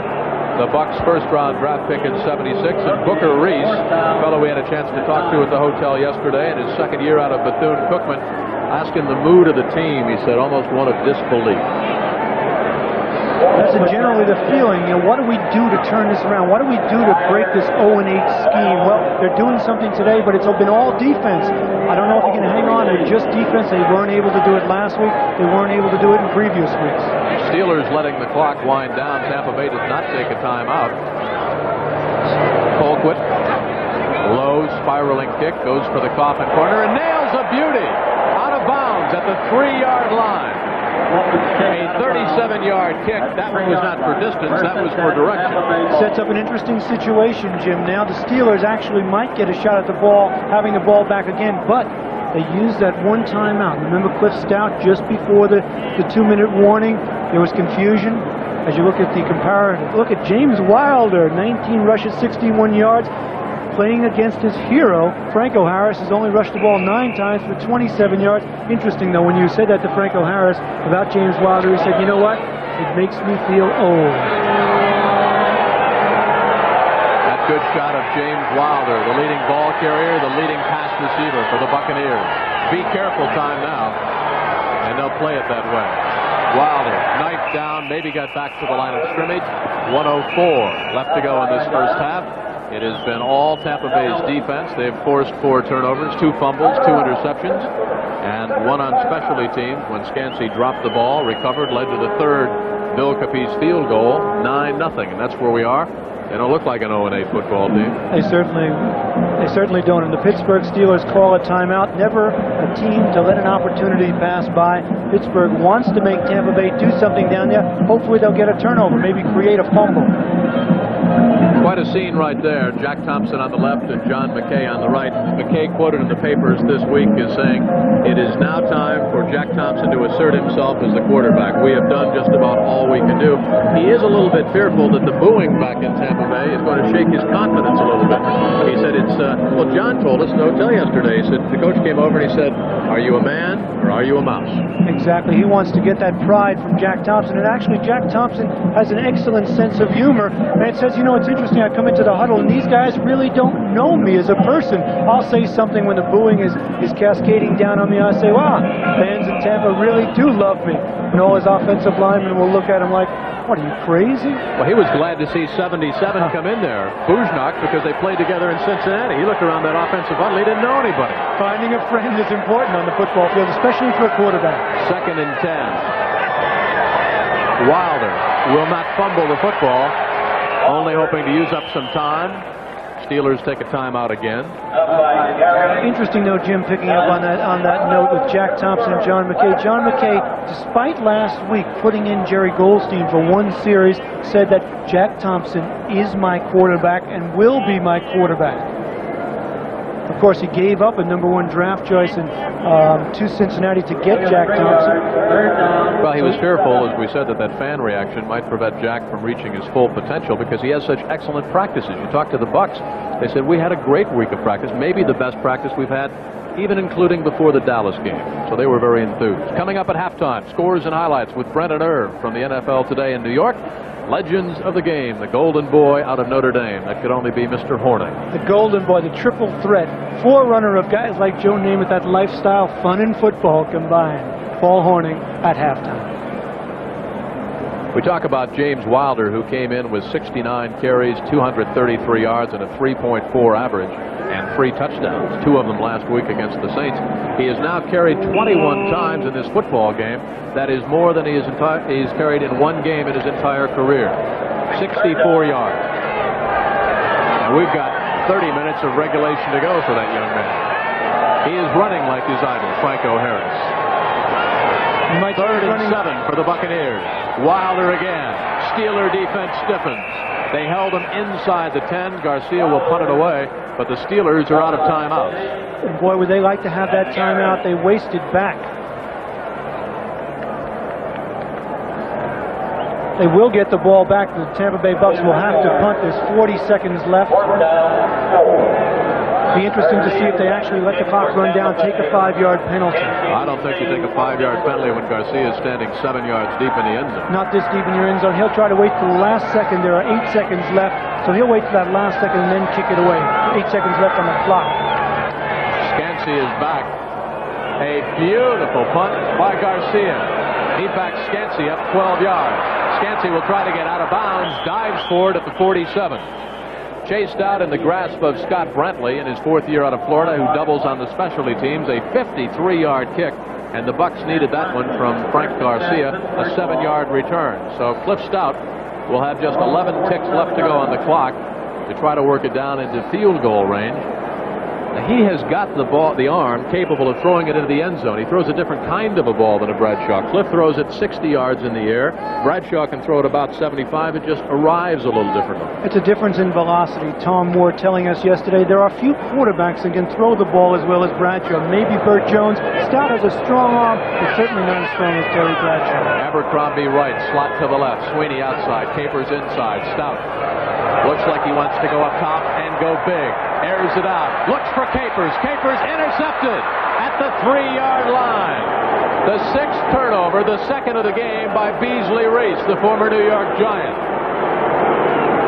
2 seconds left to go on the clock. Judy congratulating Beasley. The ball hung up there a long time, John Dockery explained. Bradshaw with a big ball can throw it almost 45, 50 yards on a rope. Cliff Stoudt with a good arm, but not the velocity of a Bradshaw. Hung that one up. Capers looked like he had his man beaten, and Reese came over from the free safety spot to pick off his 2nd of the game. So you can obviously expect Tampa Bay to just plunge into the line and run out the clock, leading 9-0. That was just a Hail Mary pass. He's waiting. He's hoping for some kind of a tip, some kind of a strange play where his receiver might come up with the ball down in the end zone. Really kind of a meaningless turnover when you look at it. The Tampa Bay Bucs obviously happy to have Beasley Reese, especially with Cedric Brown out of the game. Jack Thompson, you can see the one man deep in case there's a miracle of the Meadowlands like the Eagles and the New York Giants. Kevin House was back there almost as a double tailback spot.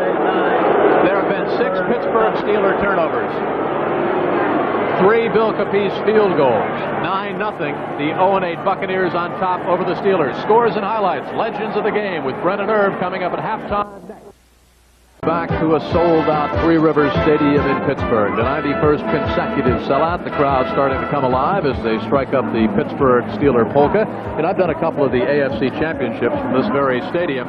and the weather has been a little bit chillier. They've struck up this tune, and the folks have been rocking and socking in the aisles. If you look at first half statistics, not exactly an offensive explosion in the passing department, Doc. Certainly not. 15 yards passing for Tampa Bay, 35 for Cliff Stoudt and the Pittsburgh Steelers. Really even, this has been a story of a defensive struggle. 6 turnovers by the Pittsburgh Steelers. Tampa Bay defense playing excellent defense, and that's really the reason. But Pittsburgh defense also playing well, only allowing 3 field goals after Tampa Bay had terrific field position. Well, how about the rushing, though? Look what Tampa Bay has done, and you're talking about the leading rushing team in the AFC, the Pittsburgh Steelers. By comparison, Jimmy Wilder, 22 carries, 67 yards. That is more yardage for Wilder alone than the entire Steeler team, who's got just 56 yards. Franco Harris, 9 carries for 27. Michael Morton, number 1, specialty teams player extraordinaire, back deep, along with Johnny Ray Smith, who has a fumble recovery. Gary Anderson, second year out of Syracuse, will tee it up for the Steelers from the 35. And then what we said earlier, one Steeler official told us if they can't run the ball, they could be in trouble. High but short end-over-end kick. Michael Morton at the 8, 15, 20, explodes to the 25, to the 30, to the 35, loses the football. The Steelers have the football, but there is a penalty flag back at the 25-yard line. Now they say Tampa Bay has got it back at the 36. Let's see if Michael Morton recovered his own fumble. It looked as though Michael Morton squeezed under there to come up with the ball. Pittsburgh Steelers unhappy about that. Morton makes a good play to get the ball back. A good return, but we do have a penalty. Ben Dreith and his officiating crew have had a busy afternoon. It's been a mistake-filled football game for both sides. This will negate an excellent run back by Michael Morton. All the way back at the 16. Above the waist, number 54 on the run back. Richard Wood, the linebacker out of USC. Jim, on one hand, the Tampa Bay Buccaneers have stayed away from the costly turnover, something that's haunted them all season long. But on the other hand, they've had a lot of penalties to short-circuit drives. First and 10, Tampa Bay. Wide receivers left and right from their own 16. They lead 9-0. James Wilder. Big hole left side, barrels to the 21. Blocking over that left side for Tampa Bay by Gene Sanders and George Yarno. Part of the reason that Tampa Bay said they wouldn't have much trouble getting up for this game was the mystique of the Pittsburgh Steelers. Of course, we all remember their 4 Super Bowls in the 70s. They were voted Team of the Decade in the 70s. So that's kind of a motivation for any team. Even an 08 Tampa Bay Buccaneers, who leads 9-0 here at Three Rivers Stadium. Harry Dunn in his 7th year out of Miami of Florida, limping over on the Steelers sideline. 64, Edmund Nelson, second year out of Auburn, takes his place at the nose tackle. John Goodman remains out, and his place has been taken by Keith Willis. So the Steelers having some holes on that defensive front. 2nd and 5, Buccaneers. James Wilder around the right side. First down, Tampa Bay. Ricky Woods, second year out of Boise State, chased him out of bounds, but James Wilder had some first half, and he starts off as he ended that first half, picked up right where he left off. And you have to wonder if James Wilder will ever go back to fullback, even when James Owens returns. He's having a great day, and he's helping to eat up that clock and keep the ball in the control of the Tampa Bay Bucks. Hey, he's only 22 yards away from becoming the first Buccaneer in 2 years to rush for over 100 yards. James Wilder. The all-around back. He catches the ball out of the backfield so well, blocks, runs. 9 catches last week for 50 yards for Tampa Bay. First and 10, Bucks. They lead 9-0. James Wilder this time gets hammered down after a short pickup of 1. Tom Beasley, 6th year out of Virginia. Robin Cole in his 7th year out of New Mexico.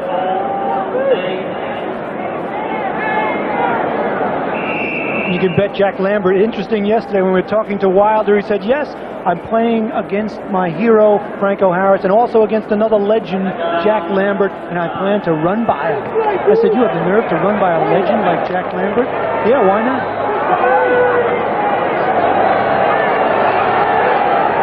Carter out wide to the left side, House to the right on 2nd and 9. Thompson. Kevin House missed him wide open. Donnie Shell was back there on the covering. You know, Kevin House has yet to catch a ball in this football game. His first reception as a pro came when the Pittsburgh Steelers and the Tampa Bay Buccaneers renewed their rivalry. This is only the third meeting.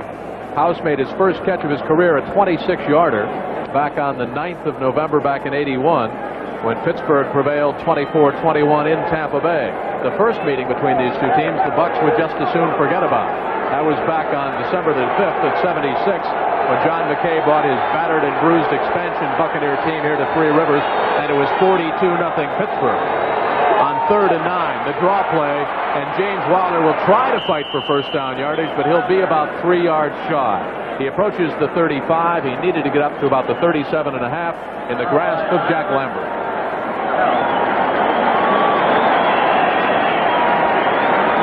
Garcia, there's what he's done so far this afternoon and his season average. Paul Scansey with 1 fumble is back deep. Steelers now dropping 2 others back in kind of a short zone. Beautiful kick by Garcia. He bangs a beauty. Scansey at the 22. Penalty flags are down from the far side. Scansey is down on the near side at the 26. A 44-yard kick, a 2-yard return. Richard Wood down there in the coverage. The Bucs specialty teams playing very well. Much more in tune, much more intense than I think we saw last week against New Orleans. So 2/3 of their team is playing well. The specialty team and their defense playing outstanding football. The offense still having problems. Jack Thompson, only 5 completions out of 14 attempts for 23 yards. Preliminary call by Ben Dry. Still, though, the way the Pittsburgh Steelers defense has been playing this season, I think it's been almost a standoff. Tampa Bay has moved the ball on the ground. Number 31 on a receiving team. But the Bucs' problem remains the passing game, which just has not got on track all season long. 12:54 left to go here in the third quarter. Pittsburgh is scoreless. Gentlemen, in all of sports, he waited a long time, over 40 years, for the first championship, and then he had 4 of them almost in a row. One of the most admired and loved men in sports in America came by the booth and said, you know what, we've been lucky this year as a team. We don't have Bradshaw, a quarterback who made things happen. 4 Super Bowls for the Steelers in 6 seasons. Cliff Stoudt on first down. Can run out of the pocket. Now he's running for his life. He'll scramble to about the 20 and pick up 2 tough ones. 2nd down and 8. Dave Logan, former Pitt Panther, a bit of a homecoming here in hot pursuit. What did he have, 44 tickets for friends and relatives, he told us? Oh, yes. He said it was approaching 50. Logan, Tampa Bay's 12th round draft choice back in '79, a native Pittsburgher, a graduate of Peabody High School. Last year, Tampa Bay had 5 former Panthers on their roster, but Larry Swider, the punter, and wide receiver Gordon Jones, now a Los Angeles Ram, waived in the preseason, and linebacker Cecil Johnson on the injured reserve list with a back injury. 2nd down, 8 yards to go. Franco Harris, right side, the hole closed off very quickly. John Cannon, the first to get there and seal it off. Franco in the first half, 9 carries, 27 yards for a 3-yard average, and his longest was 10.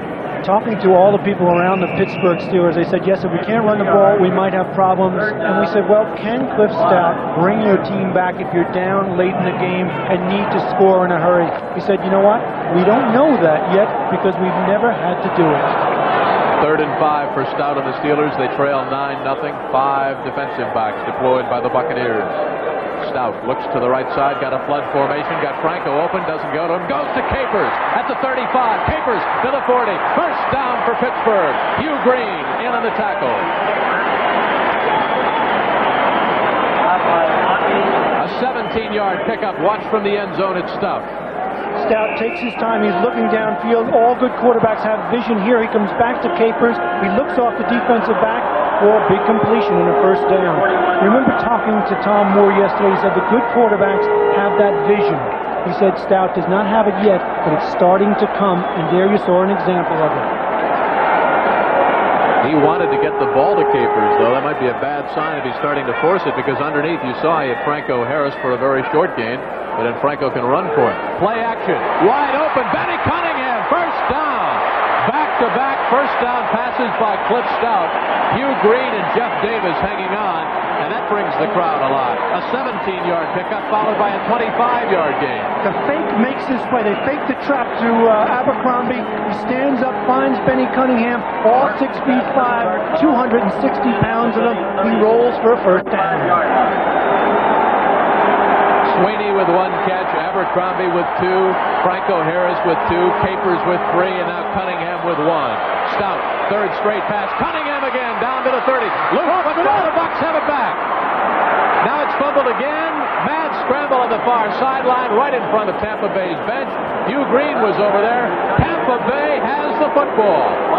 Scott Brantley forced the fumble. Hugh Green picked it up. Then he fumbled the ball out of bounds, and I think Hugh got it back. The former Pitt Panther, the 7th turnover by the Steelers. A big hit right here causes the fumble. Brantley causes it. Hugh Green comes by, picks it up, perhaps thinking about those two other recoveries that he had, that he ran for touchdowns, 2 interceptions. They get it back in good field position.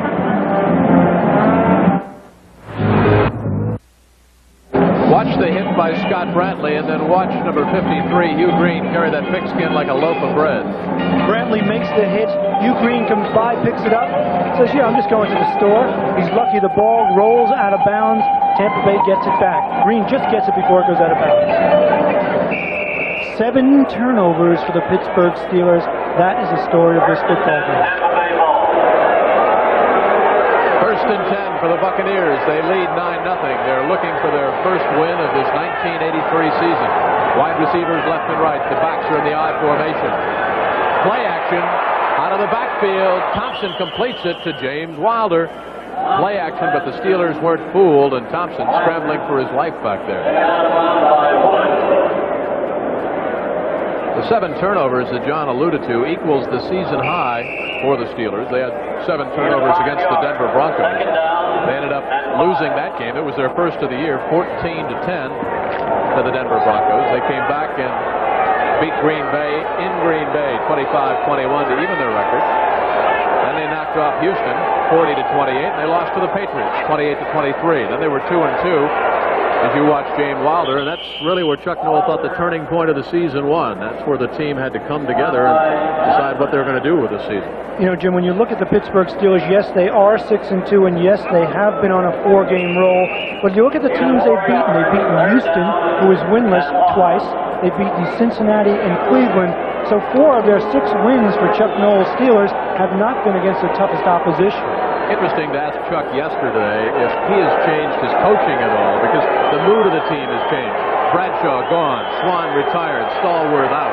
And he said the personality is a changing personality. I'm a changing kind of a coach. I like to think I can adapt. Thompson, wide open out of the backfield. Jerry Bell. Jerry Bell down out of bounds inside the 35-yard line. Wilder. Wilder, great speed out of the backfield, one of the best receiving halfbacks in the NFL, just beats the defensive player right there. Greg Best trying to cover him. Wilder makes a big first down and one of the few good pass plays for Jack Thompson. Gary Dunn, one of the fine defensive linemen, a nose tackle for the Pittsburgh Steelers, out of the game with a knee. But in truth, Pittsburgh has a lot of depth on that defensive line. They have Willis, they have Gary, Beasley, Goodman, Nelson, so they're okay. From the 32, pitch back. This goes to Melvin Carver. He slithers forward to about the 30-yard line. Jack Lambert grasping on. Asked Jack Thompson yesterday about Melvin Carter. He said he's kind of like a Timex. He just keeps on ticking. Around the NFL today, let's check in some scores. Giants have come back against the Dallas Cowboys. A 27-yard field goal. The Vikings are down 17 points at Busch Stadium. Lions romping over the Chicago Bears. And the Falcons demolishing New England. Boy, the Patriots, last week 31-0. They blew out Buffalo, and now they can't get on track. Saw the Colts on top against Philadelphia. On 2nd and 8, wide receivers left and right. James Wilder, Convoy's right, tripped up, might have fallen over the back of one of his own linemen. Edmund Nelson in hot pursuit, along with Jack Lambert. Well, we talked about scores and highlights with Brent. Brent, what's going on? Jim, you've got the main storyline. The Giants draw even with the Cowboys, and this is how they did it. Ali Haji Sheikh nails one from the 27. That's a great name for a guy that's never been out of the U.S. Let's go back to Jim Kelly. Okay, Brent, right here at Three Rivers Stadium, we've got a 9-0 football game, 3 Bill Capiz field goals. Tampa Bay, after the 7th Pittsburgh turnover on the move, 8.5 left in the third quarter, 3rd and for the throwing Samoan, who'll throw to James Wilder. First down, Buccaneers, inside the 15-yard line of the Steelers. And you see a smile on Jack Thompson's face and one of his offensive linemen coming by to shake his hand. It has not been much fun for Jack Thompson in Tampa. Here, one of their favorite plays. He just rolls out, Wilder out of the backfield, finds him free in the flat, makes the reception, turns upfield for that first down. Big first down and 3rd and 5 for the Buccaneers, trying to capitalize and punch it in for a touchdown. They couldn't do it last week despite 6 New Orleans turnovers. Jeremiah Castile ran back a Stabler interception for a score, but the offense couldn't put any points on the board. James Wilder, a one-man workhorse this afternoon, showing his idol Franco Harris. He too is one of the top rushing and receiving backs in the NFL. Merriweather and Woods hanging on, and we've got Wilder. That's some hanging. 6'3", 225. And the all-time Missouri rushing leader, like a Bronco Bull this afternoon. Second down and 3. Second down and short 3 for the Buccaneers. And you've got to credit that makeshift offensive line right now. They are doing the job. Sander, Buton, Wilson, Yarno, and Thomas. Thompson might be audibleizing. Long count. Throws it out of bounds. Looking in the vicinity of Jimmy Giles. I think that was a busted play. Penalty flags are down now in the backfield of the Pittsburgh Steelers. I think Thompson audibleized. I think he wanted to lateral or hand the ball off to Wilder, but Wilder had already cut outside like a receiver, so there was a miscue there on the audible. Exactly, Jim. We'll listen to the call. 68 offense, downfield on a pass. George Yarno was downfield on the pass because he thought that Thompson was going to run the ball or something else was going to happen. It was taking so long, he went downfield and thus the penalty. James Wilder has now rushed for over 101 yards, the first Tampa Bay Buck back to do that in 2 years. He's carried 29 times for 101 yards.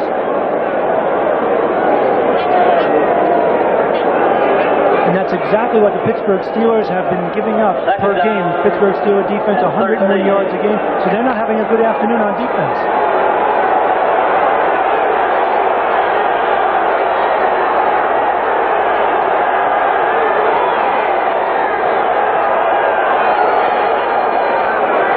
Clock got down to 4 before Thompson called James Wilder's number. He might have changed the play call again. Rick Woods was hanging on, and you're looking at James Wilder, a career high, and as Doc pointed out, first time in over 2 years that a Buck back has rushed for over 100 yards. That's got to give that offensive makeshift line a little bit of a boost too, don't you think? Oh, exactly. Go in and do that against the Pittsburgh Steelers? Sure, patchwork orange, the lottery that we talked about earlier. The guys losing, John McKay, the guys losing the lottery would play. Well, they're doing a wonderful job against a very tenacious Pittsburgh Steelers defense who came into this game 3rd in the NFL. You saw John McKay's reaction. I don't think he was very happy with that last play call. The plays are called by Boyd Dowler. James Wilder, his number gets the call again. Inside the 10-yard line, bulls his way down to the 9, 6:15 to go in the 3rd quarter. Interesting that Jack Thompson yesterday talked about the comfort zone. He said, yes, last week when we were leading against the New Orleans Saints 14-0, 21-10, we were out of our comfort zone. We're not used to leading in a football game. Here they're leading again. You sense it was a defensive play call there. Yes, you don't want to miss the field goal opportunity, but what about taking your shot to put it in the end zone and get 7 points? There's what Capice has done between the 20 and the 29 out of the hold of Andre Tyler. Capice will attempt his 4th field goal of the afternoon. Steeler defense has bended, but it hasn't broken. We've got a 12-0 Tampa Bay advantage. So the Steelers now scoreless with 5:37 left to go in the 3rd quarter. Will need 2 touchdowns to get back into this football game. The Bucs playing anything like an 0-8 squad. Bill Capice at his 4th field goal goes through the uprights. And it's nice to see Bill Capice because, of course, he missed a couple last week. He missed that one in overtime against Minnesota. The Bucs lost, so Bill Capice having a good afternoon. 4 field goals, only the 2nd time in his career he's done that. Henry Odom at the 12. Breaks it big to the 25, to the 30, down to the 33. 1st and 10 for the Steelers. They trail 12-0. Speaking of scores, let's check in around the NFL. Cowboys get a touchdown. They go back on top over the New York Giants at the Meadowlands. Danny White Doug Cosby, 61 yards. Turn out the lights in Chicago. Mike Ditka having all sorts of problems with a demoralized Bears team. Atlanta still ahead 24-0 against the New England Patriots. And Houston looking for their first win. You've got two 0-8 teams ahead so far, the Oilers and Tampa Bay. From the 33, Cliff Stoudt backs the split, capers wide to the right side. Walter Abercrombie on the play action, swings it out to Franco behind him, out of bounds. They pick up about 4 yards. Jim, you see Franco Harris step out of bounds there. That's one of the reasons that Franco Harris has been able to play 12 years in the NFL and carry the ball as many times as he's carried it, because he doesn't take the unnecessary hit. He knew he was going to be clobbered there, so he just stepped out of bounds. That saves your body a little bit and allows you to come back and do something later in the game, rather than being beaten up and exhausted by being pounded. Well, that's what Dick Hope, your friend from the Steelers, one of the coaches, was saying. The thing about Franco is he runs with instinct, and he's probably one of the more intelligent runners to ever play the game. On 2nd and 6, Cliff Stoudt. Great blocking protection, ball batted up in the air, and Franco Harris was lucky that one wasn't picked off, because they practiced that tip drill almost like a volleyball. Great block. Watch Walter Abercrombie on Hugh Green. Abercrombie is 5'10" of 210 pounds. Green 6'2", 225. Watch this. The top of your screen. Here he is. The mismatch. Does a good job on Hugh Green, though. Picks him up, gets low, the way a back should do. If you take Hugh Green on high, it's just going to run right over you. Capers wide right, Sweeney wide left, Pollard in the backfield along with Franco on 3rd and 6. Stoudt straight drop, dumps it off to Pollard. Pollard's got the first down at the 47-yard line. Out of Baylor, tackled by Mike Washington, but a penalty flag dropped back by Ben Bright, the referee, at the 30-yard line. Back in the area that generally indicates holding against the offense. That's exactly what it is. And in fairness to Cliff Stoudt and his statistics and his ability to move that offensive team, he's not working with a Swan or a Stallworth. He's working with Sweeney and Capers. They're missing some of their old-time talent, the big play guys.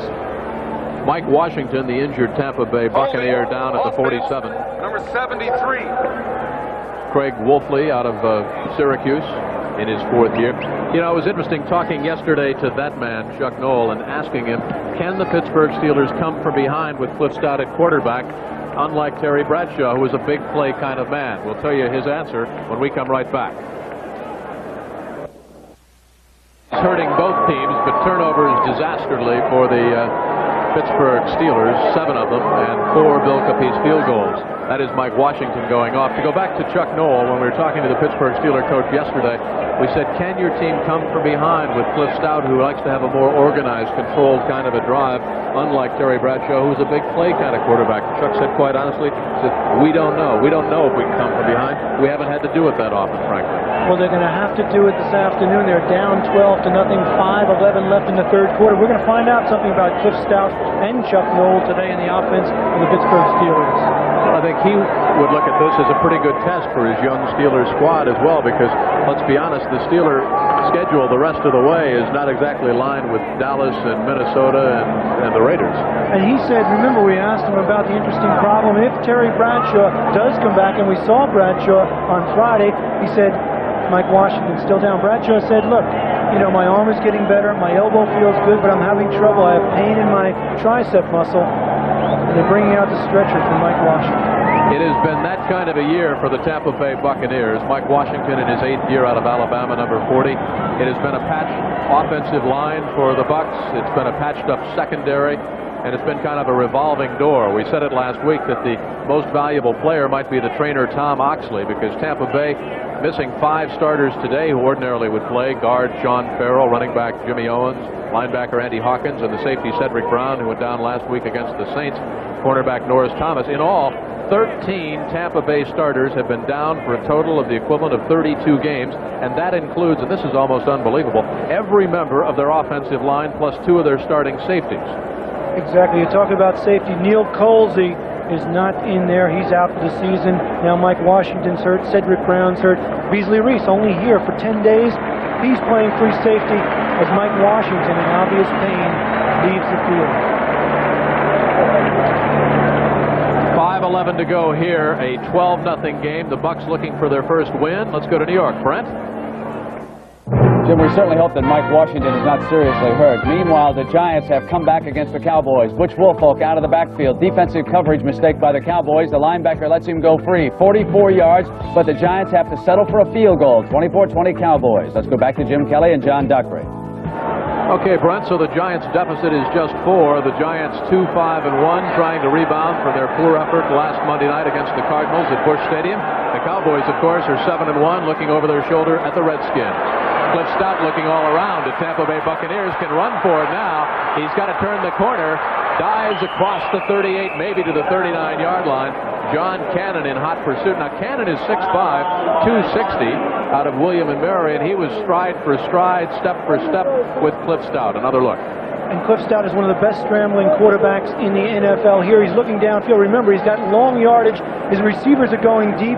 There's obviously coverage. And watch Cannon. The reason he catches Stoudt is that he runs a 4.840, lunges, and Stoudt can't pick up the first down. Great effort by Cannon. Andre Tyler back deep for Tampa Bay. Gary Anderson, or Craig Colquitt will punt this one away on 4th and 5. Tyler fields at the 28. Hammered backwards at the 32-yard line. Craig Dunaway, the man that got there first. 1st and 10 for Tampa. They lead 12-0. Doubleheader Sunday, except in Pittsburgh and Cleveland because of the NFL home team rule.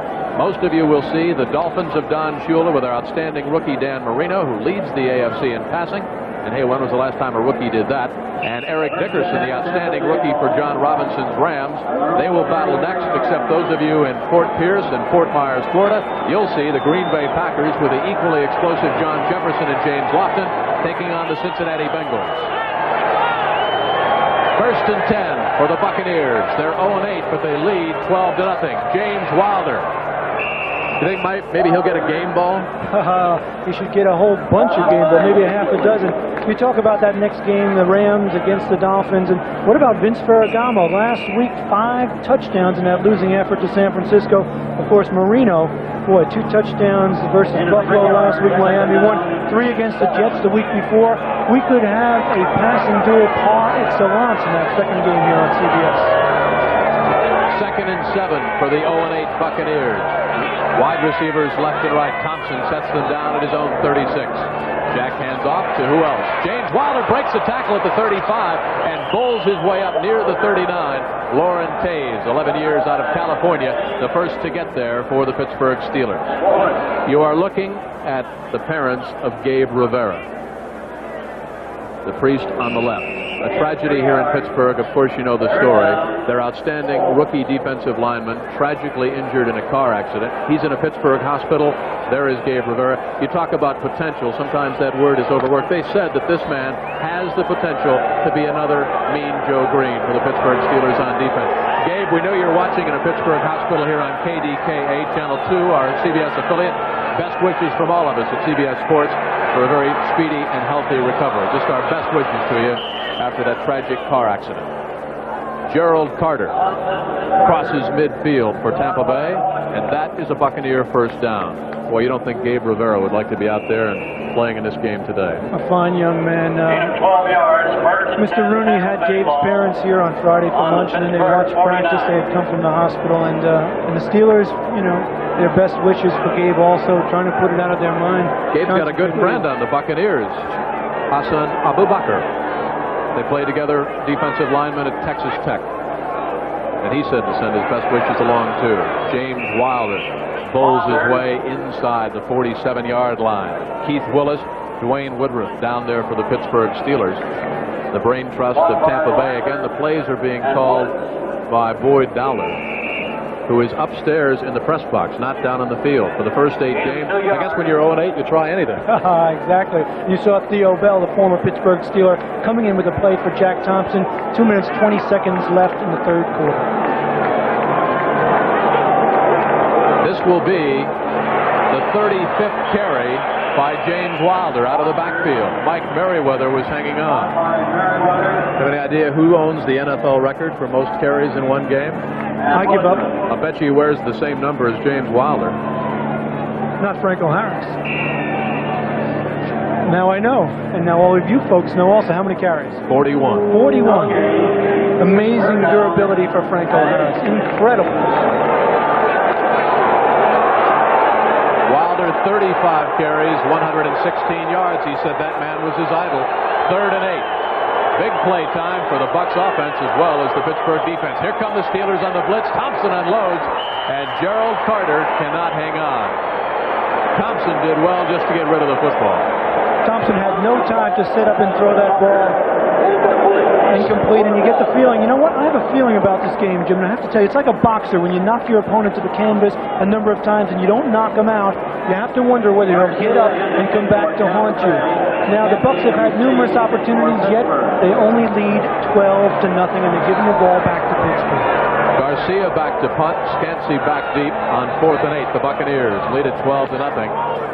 Garcia bangs another beauty. His last couple of kicks have had airmail stamps on them. This one goes into the end zone, 1st and 10 for the Steelers, and they trail by that 12-0 count.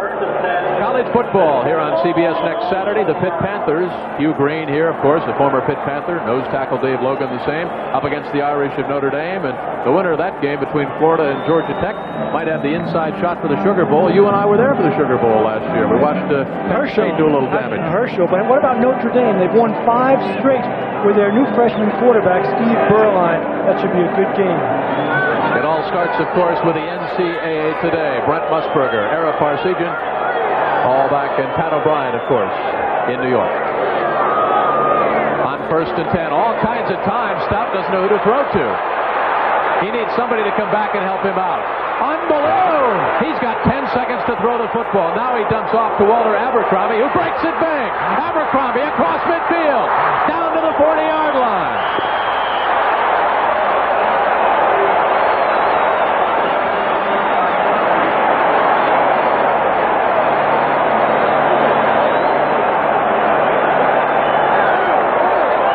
A 40-yard pickup after it looked as if Cliff Stoudt would never find a receiver. Cliff Stoudt must have been back there 10 to 12 seconds. I think it was 11 seconds to be exact. Finally, he starts upfield. Abercrombie comes back, makes this nifty move, and watch his acceleration right there. That's the thing that recommends Abercrombie as a receiver and a back. His great acceleration. 40-yard gain. The crowd's alive here in Pittsburgh. Capers right, Sweeney left. The backs are Franco Harris and Abercrombie. Buck showing blitz. Abercrombie loses 1.5 yards, maybe 2 yards, in the grasp of Ed Judy.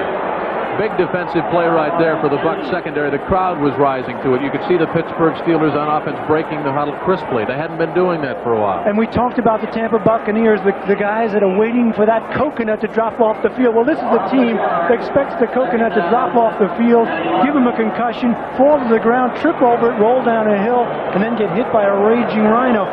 Tampa Bay Bucs has that kind of mindset. They expect bad things to happen. Right now is a critical point. They must shut down the Steelers and not let them score here. You've been waiting all game to get that in. A coconut landed on your head. I looked at the picture of you in a Pittsburgh uniform. Cliff Stoudt, wide open, his capers, and he bounces it to him. A one-hopper. It's all up to the Tampa Bay Bucs defense now. Capers getting a lot of time to throw the ball. Had he had a stronger arm, Terry Bradshaw might have gotten that ball in. It comes in on the bounce here. Capers has no chance. He's wide open. Capers fields the ball like Johnny Ray of the Pittsburgh Steelers, but this is football. Just a short hop, didn't get there. But if Stoudt had a little bit stronger arm, he might have been able to flick it in there. I've seen Terry Bradshaw do that kind of thing many times. Throw on the run and just flick it in. Johnny Ray of the Pittsburgh Pirates. 3rd and 11. The Steelers are 4 out of 11 on 3rd down conversion. Stoudt, a big one here. Look out. Steelers got away with one. Should have been holding in the backfield. No flag. Look out. Great pursuit by Booker Reese out of Bethune-Cookman. But I'll tell you what, the Steelers were very, very lucky. There was no flag thrown because one of their offensive linemen, I mean, he was doing a mug job. And an interesting situation now for the Pittsburgh Steelers. No flags. And time has expired here at the end of the 3rd quarter. 4 field goals by Bill Capice, 7 turnovers by the Pittsburgh Steelers. That's the end of the 3rd quarter with a score. The Buccaneers 12, Pittsburgh nothing. Now we pause for a word from your local station. Jim Kelly and John Dockery back with you at Three Rivers Stadium, a sold-out Three Rivers Stadium. Indeed, the Steelers were amazing. In the 70s, they were the team of the decade, winning 4 Super Bowl championships in 6 years. 3 tight ends in there now for the Steelers. Chuck Noll behind, 12-0 will go for it on 4th and 2. Abercrombie in motion now, top of your screen. Play action. Stoudt. He's got Abercrombie. First down, Pittsburgh. And he would have gone for big yardage had he been able to keep his balance down at about the 22-yard line. You have to like the call. Good play action fake. Abercrombie slips out of the backfield, makes the catch. And as you said, Jim, had he not fallen, he had plenty of room up the sideline. See him tap Stoudt there to tell him he's going by. He fakes to Harris. Abercrombie twisting, turning, finally falls without being tackled. First down, big play, big gamble by Chuck Noll. The reason he was twisting and turning, the ball was thrown behind him by Cliff Stoudt. First down for the Steelers. They're down 12-0, but this place will really come alive if they get a touchdown. 14:54 left to go in regulation. Stoudt goes airborne. Fumble! But the Steelers get it back. They've already had 7 turnovers. That would have been number 8. Ted Peterson, 7 years out of Eastern Illinois, the man who luckily had the ball bounce up to him. Just heads-up football. Sometimes you're better off being lucky than good. Watch this. Stoudt starts to run. He's in a lot of traffic. The ball's knocked out of his hands, bounces right up. Is that a design play? Peterson makes the recovery. A big break for the Pittsburgh Steelers. Of course, turnovers have been their biggest problem today. They escaped the bullet right there. Second down and 10. Sweeney wide to the left side. Capers deployed to the right. The backs are split. Franco Harris and Abercrombie. Motion Capers, bottom of your screen. Stoudt, state drop. Hugh Green on the blitz. Capers has got it inside the 15. Inside the 10. First and goal, Pittsburgh. And give Cliff Stoudt credit. Hugh Green was all over him, hit him as he was throwing the ball. He still got the completion to Capers. Watch this. Hugh Green coming in from the right side of your screen. He knows he's there. He feels his breath hits him. Capers makes a good fingertip grab. Picks up the first down, Jim. Capers came in with 4 catches for 90 yards, averaging about 22 yards per catch.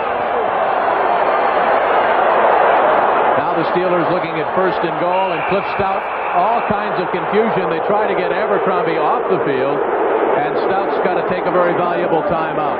A 12-0 Tampa Bay lead, but the Steelers are knocking on the door. John Dockery back at Pittsburgh's Three Rivers Stadium. There's our situation. 4 Bill Capiz field goals from 26, 49, 27, and 28 yards out, despite the fact that Tampa Bay has come up with 7 turnovers forced upon the Pittsburgh Steelers. That defense of the Pittsburgh Steelers is bending, but it hasn't broken so far, and right now Pittsburgh knocking on the door. First and goal from the 9-yard line. Capers wide to the right side. Sweeney to the left. Backs are split. Abercrombie along with Franco Harris. Stoudt will put it up. Underneath. Benny Cunningham cannot hang on at the 6. And Cunningham, John, was very lucky the ball wasn't intercepted because it was kind of up there like a volleyball for anybody's grab. Beasley Reese was right in his face. Cunningham juggled the ball, and Beasley was there to make the tackle and jar it loose. Take another look at it from the ground level.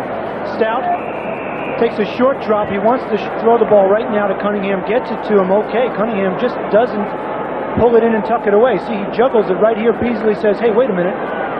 I'm here also. Knocks the ball away. And the former New York Giant already with 2 interceptions of that man, Cliff Stoudt. In his 7th year, but Chuck Noll says he's almost like a rookie. Stoudt, Capers, intercepted and dropped in the end zone. Jeremiah Castile picked one off last week and ran it back against Ken Stabler. Had it in his arms, and boy, that would have been the biggest turnover of this football game. Almost a phenomenal play by the defensive back. He gets his hand in there without interference, knocks the ball up in the air, then comes around the receiver. Looks like he's going to make the interception. Look at how easy this looks. But the ball bounces away. Oh, great play by Castile.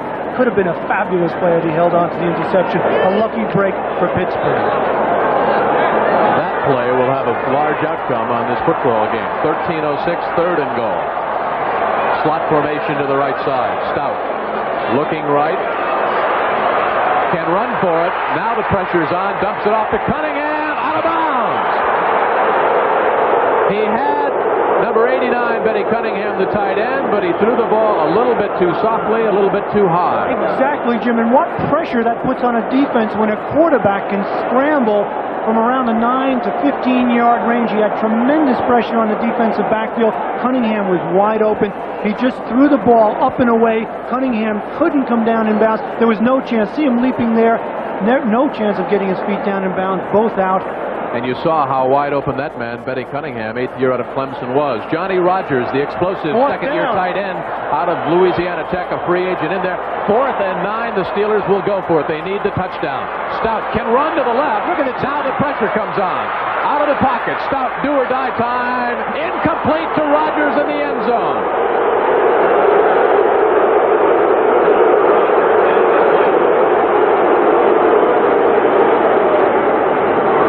It's easy to sit way up here and see how much AstroTurf Cliff Stoudt had on the left side. He could have run in all alone. He didn't see it. He threw incomplete to Rodgers. They still trail by 12.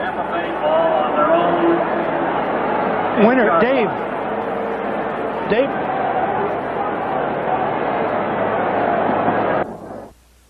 12:49 left to go in regulation. Take a look again at big 4th and 9. 4th and 9 could be the critical play of the game. Stoudt had plenty of time. Dave Logan on great pursuit forces him to throw it away. Rodgers, backup tight end, can't get to the ball. Tampa Bay takes over. What a big play by the defense for the Bucs. 1st and 10, Tampa Bay ball. The frustration written all over the face of Chuck Noll in his 15th year. Slot formation to the right side. The steel defense now of the Pittsburgh Steelers will have to do their job. James Wilder chopped down. Maybe a loss of 1. Brings up 2nd down and 11. Jack Lambert in his 10th year out of Kent State. You know, when we talk with Jack Thompson, he has faced this man, Jack Lambert, again. It was his 2nd game when he was a rookie with the Cincinnati Bengals. There were about 20 seconds left to go in regulation. Thompson was in there to run out the clock. He walked up to the line of scrimmage. He peered across the line. There were the steel eyes of Lambert looking at him. Lambert said, "Thompson, I hope you're going to fall on the ball because I'm going to fall on your face." And you saw Jack Lambert there. He's excited. He knows the Steelers are still in this game. The defense can shut down the Bucs. James Wilder trying to get Frank Garcia a little punting room. Hurls his body across the 10 to the 11. Rick Woods. And Chuck Noll, everybody is comparing this defensive unit of the Pittsburgh Steelers to the great defenses of Joe Green, L.C. Greenwood, Andy Russell of the 70s. But Chuck Noll told us those defenses used to shut down the opponent cold and force him to punt. This defense forces turnovers, 19 interceptions, 10 fumble recoveries. They make things happen. They return for 4 interceptions for touchdowns. Big 3rd down play now for everybody. 3rd and 8. James Wilder. Steeler defense seals it off. Out of bounds at the 13-yard line.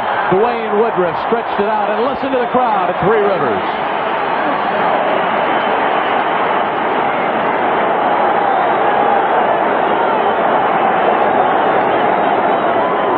Lots of time left, 11:25. Steelers with 2 timeouts should come out of this with good field position. Frank Garcia to punt out from his own end zone. Paul Scansey would like to break a big one here for the Steelers.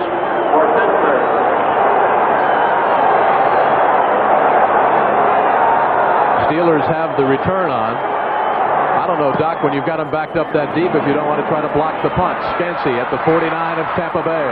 A couple of stutter steps, bounces off a couple. You see him clutching the football. It was almost stripped loose at the 43. And the Steelers already have been victimized with 7 turnovers. We've got 11:14 left to go in a dandy. 12-0 Tampa Bay, but the Steelers playing catch-up. Stoudt has done this afternoon almost a 4th interception by Jeremiah Castile. No harm, no foul. But when Cliff Stoudt has had to throw 30 or more passes, you can see what the Steelers' record is this year. They like to do it on the ground. Tampa Bay has shut it down. And on the other side of that coin, Jim, when he doesn't throw passes, they've been 6-0 over 30 passes. That's a good completion to Abercrombie. Scott Brantley was hanging on. Stoudt did well to get rid of the football. Excellent pressure that time by Ed Judy, number 51. He came right up over the middle, and I don't think Webster or Wingle or Donnelly or Ilkin or Peterson, anybody had a shot at him. He was there almost as fast as the football. They're very high on Abercrombie. They don't think that he is the same kind of a back as Franco. They would have to get a blocking back for Abercrombie. Franco gets the call. A little delay. Left side, inside the 30. First down for the Pittsburgh Steelers. Hugh Green hanging on. Franco Harris has now carried the ball 11 times for 34 yards. Take a look at it from the end zone. A good play to mix in here. Get Franco, hopefully he can break one. Hasn't been able to do it this afternoon.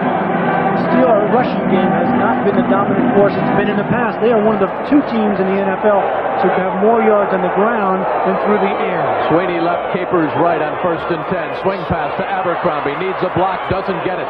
Chopped down, maybe fights back to the line of scrimmage. Jeremiah Castile came up from the left corner spot. He's a rookie out of Alabama, a 3rd-round draft pick for the Buccaneers. He is going to be a good one. Franco Harris off under his own power, we are told from the Steeler bench, because of a bad leg. His son was here at practice yesterday. Franco called him what, Doc? Doc, that's his nickname, little 3-year-old boy. Came up and grabbed the helmet out from under him. Right? From the 31, 2nd and 11. Capers right, Sweeney left. Stoudt audibilizing, Sweeney looking in. Stoudt wide open is Cunningham, inside the 20, inside the 15, close to the 10. Mark Cotney hanging on. First down, Pittsburgh.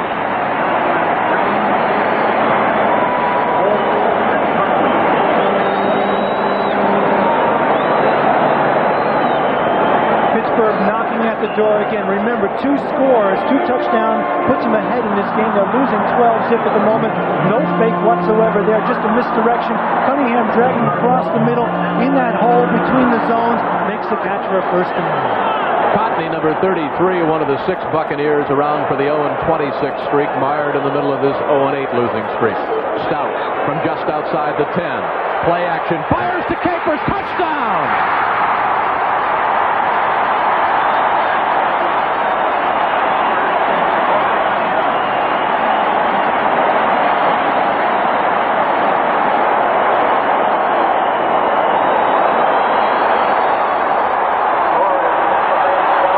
The rookie out of Kansas, 6'2", 193, a 2nd-round draft pick. They say he has the potential to be like John Stallworth. His first touchdown in the National Football League, Wayne Capers, and he paid for it. Cotney really with a hit at the goal line, trying to knock him back or force the fumble.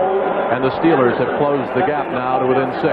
Capers holding on to that ball, his first touchdown in the NFL, as you mentioned. A big touchdown here puts the Steelers right back in this game. Gary Anderson out of Syracuse, 22 of 23, now 23 of 24. We've got a 5-point football game. The Pittsburgh Steelers 6-2, leaders in the AFC Central. Another look at the touchdown toss to Capers. Stoudt puts some mustard on this ball. He drills it right in. Capers goes up and gets it. No chance for the defensive back. The Steelers are coming back here at Three River Stadium. They trail 12-7. Far away from winning their first game, the Steelers trying to play catch up and get back into it will rely on their defense. High end-over-end kick. Johnny Ray Smith fumbles the football at the goal line. Picked up by Michael Morton. He crawls forward to just outside the 10-yard line. And you don't think the steel curtain defense now is going to tee off on James Wilder and Jack Thompson. Listen to this crowd.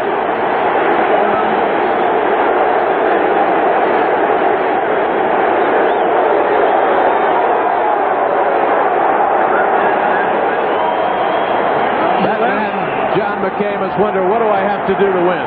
You laughed about my coconut falling on the top of the head of the Tampa Bay Bucs. Here Smith fumbles the ball. What a time to fumble. Bad field position. Pittsburgh is on fire defensively. Wide receivers left and right. Listen to the crowd. Watch the front 4 of the Steelers on defense. Thompson will put it up on first down. Fires over the middle. Got him at the 20-yard line. That could be a first down. Theo Bell, the former Steeler. How's that for irony? How's that for Jack Thompson? It's the most confidence I've seen him have in his play call. A good play call. You have to throw the ball. If you run the ball out of there, the Steelers are going to stuff you, get the ball back with good field position. The quarterback stands up, gets a completion for a first down. A big play for Jack Thompson's confidence and the Tampa Bay Buccaneers. The play sent in with the tight end. Boyd Dowler called it from upstairs. He calls all the plays, not that man, John McKay. Sometimes McKay doesn't even know what the play is. Jack Thompson has to execute them. and he did that time. What a big play. Steelers closing up on bump and run from the 20 of Tampa Bay. Thompson again completed. This will be at the 35-yard line. And that will be another first down for the Buccaneers. Gerald Carter, 2 straight passes on first down, 2 straight first down completions. Dallas up by 11 against the Giants at the Meadowlands. The Vikings trying to come back at Busch Stadium in St. Louis against the Cardinals. The Lions turning out the lights on the Chicago Bears. Buffalo up big against the Saints. They were ahead 24-0. And the Falcons led that game 24-zip against the Patriots. Doubleheader Sunday here on CBS. The Rams and the Dolphins are next, except in Pittsburgh and Cleveland because of the NFL home rule. First down, James Wilder chopped down, maybe fights his way back to the line of scrimmage. Second down and 10 for the Buccaneers. Hanging on with 7.5 to play. Baltimore looking to go to 5-4 in the AFC East. The Eagles in trouble. Houston looking for their first win in Cleveland, up by 6. The Oilers are 0-8, as are the Buccaneers. It was interesting talking with some of the Steelers, or some of the Buccaneers, like Dave Logan yesterday. He says, he says, I can empathize with the Oilers, but I don't want to. I know exactly how they feel. And I know how Jack Thompson feels. Now listen to that crowd. Look at that defense. What a tough spot. From the 37-yard line. Jack Thompson on a rollout to negate. Fires incomplete. James Wilder last week, lots of one-handed catches. That one a bit beyond his grasp. In the Steeler pursuit, Mike Merriweather. An update around the NFL. Minnesota has fallen behind. The Cardinals are unbelievable. They played so poorly last Monday night. They had so many chances to win that game against the Giants. Of course, Minnesota playing so well, 6-2, leading the Central Division. The Vikings, of course, will be here, taking on the Steelers the 20th of November. Will be here. What a situation for Jack Thompson. They need a first down desperately so as not to give the ball back to the Steeler offense. 3rd and 10. The Bucs 5 out of 17 on third down conversions. Nickelback in there for the Steelers. Pittsburgh showing the blitz. Wilder showing speed, but not enough blocking. Mike Merriweather, second year out of Pacific, and Donnie Shell, the veteran, number 31 in his 10th year out of South Carolina State. Donnie Shell, a free agent, and the Steelers defense has done their job. Tampa Bay Bucs are in a hornet's nest. I thought Jack Thompson did well to complete those 2 passes to give his team some breathing room after the fumble on the kickoff return. Now it's going to be up to the Tampa Bay Bucs defense again. Garcia back to do the punting. Scansey. They've got the return on again. Garcia. Oh, a beautiful kick. He backs Scansey up 8 yards. Inside the 15. From the 13. Scansey needs a block. Scansey to the 30. To the 40. To the 50. One man back. Garcia. Scansey to the 25.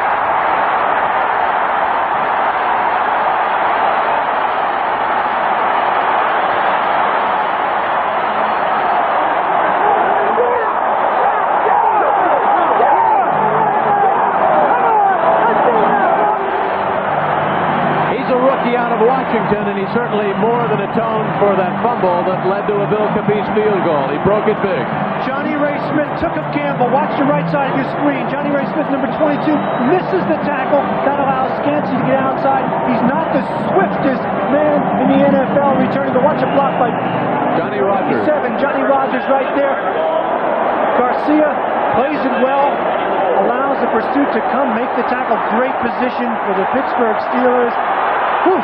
They are hot. A 48-yard kick, a 57-yard return. Stoudt to Abercrombie, incomplete. And I want to tell you something. Number 21, John Holt, just leveled Walter Abercrombie. No way to hang on to that one. With 6:05 left, and your team winning 12-7, the Tampa Bay Buc defense has all the pressure on their shoulders. Now, can they cause another turnover? They've gotten 7 already today from the Pittsburgh Steelers. You know, you've got to credit the Tampa Bay defense. They have played so exceptionally well here this afternoon, but they've played well most of the season. Everybody to a man in the Buc organization, it was like a sigh of relief to escape Tampa Bay, and the fans, which justifiably have been frustrated. And now they're in another hornet's nest with the Pittsburgh Steelers fans alive. Sweeney left, motion from Scansey to the right side. Stoudt, look out, underneath, but it was Leroy Selman busting through there. And he might have got a hand on Stoudt before Cliff was able to release the football. Remember Stoudt yesterday talking to us. I said, what about Green and Leroy Selman on your backside? He said, you know what? I can feel them. I can feel the hot breath on my neck with them coming. Here Selman gets an arm on Stoudt just as he's throwing the ball, throws off his balance. It goes incomplete. Stoudt takes a little breather on the turf. Last week, John McKay said to his team, the defense played well enough to win. The offense did not. Slot formation to the right side. Sweeney wide left. Stoudt looks at 3rd and 10. Here come the Bucs. Over the middle. Incomplete, and almost intercepted again. Mark Cotney had a shot at it at the 10-yard line. It was almost like bumper pool as the ball was caroming around between receiver and defender. And Chuck Noll, he's very quick. He's not going to mess around with the decision. He says, get that field goal unit out there. 5:54 and counting. Sure, Chuck Noll wants that field goal because 4th and 10 from the 24. Now, we saw a fake field goal last week. Bum Phillips ordered it for the New Orleans Saints. I don't think Chuck Noll would call it right here. I don't think so, because if he kicks this field goal, another field goal later on in the game will win it for him. They're down by 6 points. Out of the hold of Craig Colquitt, the punter, Gary Anderson. Snap, spot, kick on its way. The crowd will tell you it's a beauty.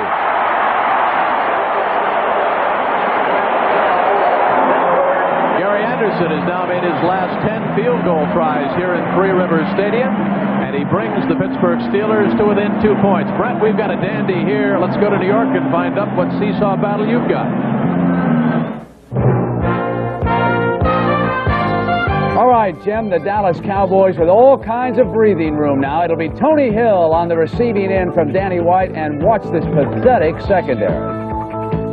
I mean, he falls down trying to make an arm tackle. Let's go back to Jim Kelly.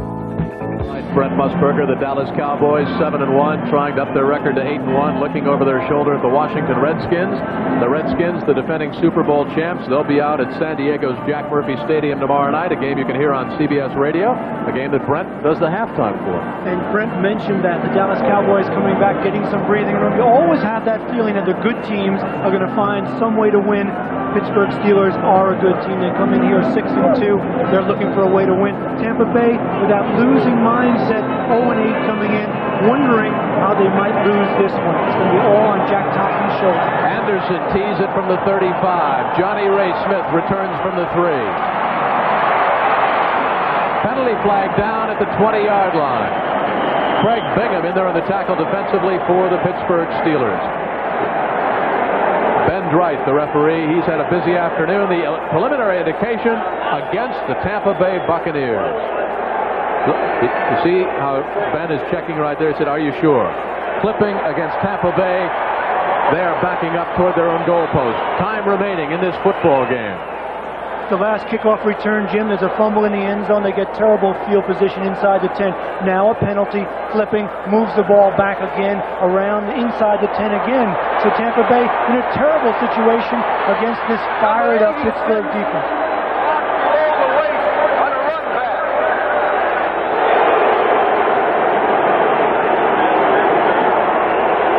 Start from their own 9-yard line. They've got to work on the clock. They've got to pick up a couple of first downs. Now, last time, Boyd Dowler threw on back-to-back first down tries. Kevin House wide to the right side. Gerald Carter flanked out to the left. James Wilder, the lone running back. Will they throw? I don't think so. James Wilder chopped down after picking up maybe a yard and a half. Robin Cole, 7th year out of New Mexico, the first to get there. Except in Pittsburgh and Cleveland, because of the NFL home rule, most of you will see the Rams and the Dolphins. Eric Dickerson, the outstanding runner and rookie for the Rams, and of course Dan Marino, the leading rookie and the leading passer in the American Football Conference. And what about the Miami defense, ranked 5th in the NFL? Can the Killer Bees stop Eric Dickerson? 12 touchdowns, and Vince Ferragamo, 13 touchdowns on the year. Should be one dandy of the game. Just we got a dandy here too. You saw Green Bay and Cincinnati. Those of you in Fort Myers and Fort Pierce will see that game. James Wilder out of the backfield. Oh, what a collision at the 17-yard line. Dwayne Woodruff, the first to get there. That was almost like a train wreck as well, but Wilder hung on to the football. Wilder now has equaled Franco Harris's NFL rushing record, 41 carries, 124 yards for that man. So not too bad when you come in and you get a chance to not only play against your rival, but meet him. It's the first time that Wilder will actually say hello to Franco Harris. He's certainly saying he's outplaying him today. John McKay relying on Wilder. for the offense of the Tampa Bay. Tough situation. 3rd and 2. 3 tight ends. Jimmy Giles, Jerry Bell, Mark Whitty. Steeler defense creeping up. Play action. Wide open. That is Adger Armstrong, and that is a Tampa Bay first down. Great call by Boyd Dowler upstairs, the former Green Bay Packer wide receiver. The play action held the linebackers, froze them, and Adger Armstrong, that might be his first catch of the year. Adger Armstrong, Jim, has only caught one other for 2 yards. Watch this. He's so excited he almost fumbles. He dribbles it around. It goes up in the air a couple of times. Finally, he holds on with a big first down for Tampa Bay. Whew. First catch for Adger Armstrong as a Tampa Bay Buccaneer. First down for Tampa. They lead by only 2 points. Huge first down. 4 minutes left to go in regulation. James Wilder, penalty flag is down. Wilder sandwiched down. Looks like the right side of Tampa Bay's line might have jumped the count by just a second. Might be Jimmy Giles, the tight end. Looked like movement, though, on the right side. It is against Tampa Bay. This is not the time of the football game, John Dockery. You want to have these penalties. Losing teams, watch this. We'll take a look. If we see the jump right there, the big man, Jimmy Giles, jumping off sides, tight end. Illegal Number 88. motion, 88. Decline the penalty. It's 2nd down. They decline the penalty. They want those downs. 4 minutes left. They need the ball back. Remember, Jack Thompson knows that if he gives the ball back to the Pittsburgh Steelers, a field goal by the Steelers will win this game. Saw the graphic on what James Wilder has done, setting a new NFL rushing record for a single game. He's the lone running back. Steelers are coming. Thompson scrambling. Good night, Irene. Wide open, Kevin House, and he can't hang on to the football. John McKay is in disbelief. That clipboard went almost as far as the football. Kevin House was wide open. He had beaten Dwayne Woodruff. He had touchdown all over it. And he's disgusted, John McKay. I don't blame him for being disgusted.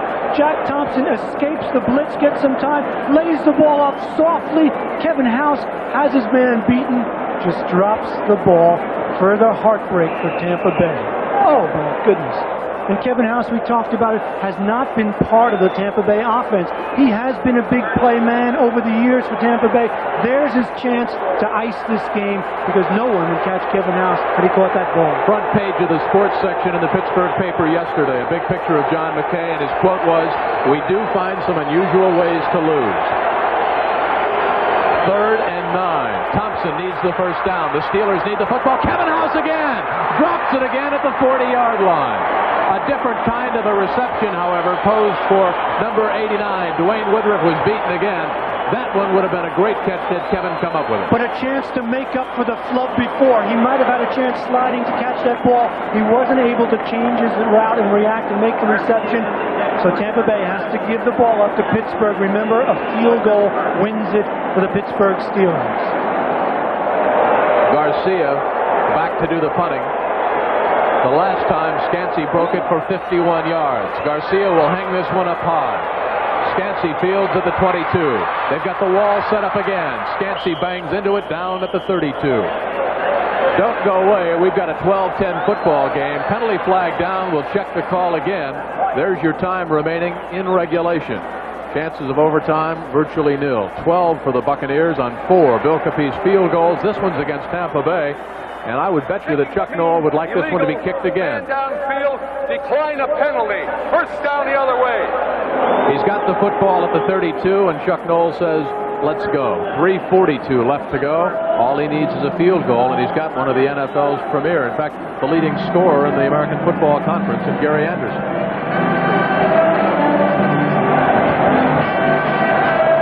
But Stoudt has to move them into at least field goal range. Yes, he has a great field goal kicker.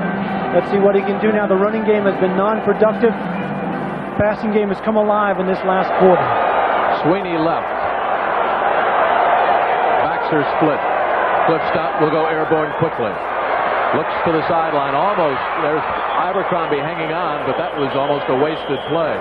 He picks up 2 yards, and the clock continues to run. Jeremiah Castile back there on the coverage. Again, the different personality of this Pittsburgh Steeler team. You don't have Terry Bradshaw, who's going to give you that 35, 40-yard reception. You don't have a John Stallworth or a Lynn Swann. What you've got are some young receivers like Calvin Sweeney, wide to the left side. And number 86 going out to the right side, Greg Garrity. You've got a young quarterback. Sure, he's been around 7 years, but Chuck Noll told us yesterday he's almost like a rookie. This time, Stoudt, he can run to the 40 and out of bounds at the 43. First down, Pittsburgh. And that's where a quarterback with mobility can kill you. Everybody dropping back to cover on pass defense. Stoudt just tiptoes up the sidelines for the first down. And that's heartbreaking for a defense who is playing so well, covering so well, to have a quarterback scramble for a first down. This is final exam time for this young, inexperienced Pittsburgh Steeler offense. The Tampa Bay Buccaneers have lost 6 of their 8 games by a touchdown or less. They are leading by 2. They could end up losing by 1. Backs are split. First and 10 for the Pittsburgh Steelers. Frank Pollard hammered at the 45. Picks up 2.5 yards. Call it second down and a long 7. In the grasp of Leroy Selman, everything out of Oklahoma.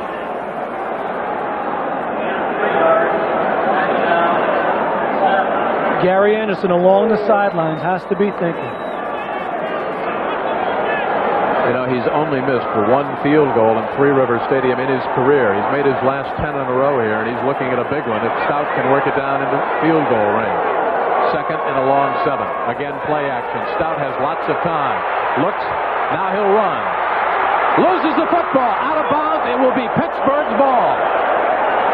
John Cannon forced the fumble. Stoudt dribbles the ball out of bounds, and it will be, believe it or not, very close to a Pittsburgh first down. He might have gotten it with a dribble. He's carrying this ball very loosely, got it in his hands. He's tripped up there. The ball dribbles out of bounds. Jeremiah Castile can't get it for Tampa Bay. Pittsburgh is lucky. First down for the Steelers on the dribble out of bounds by Cliff Stoudt.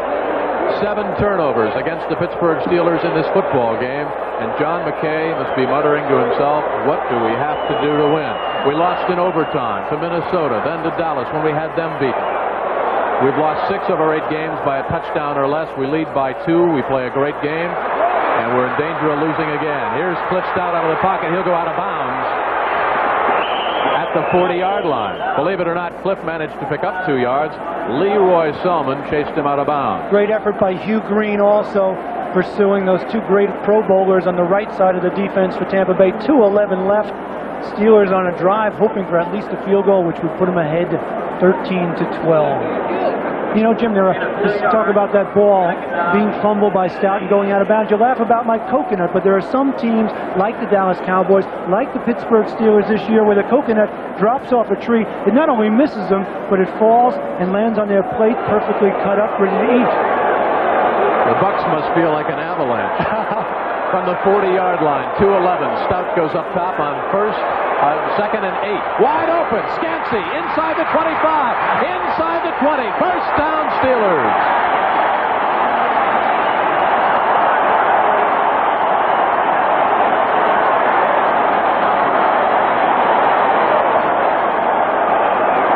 A 22-yard pickup to the rookie out of Washington.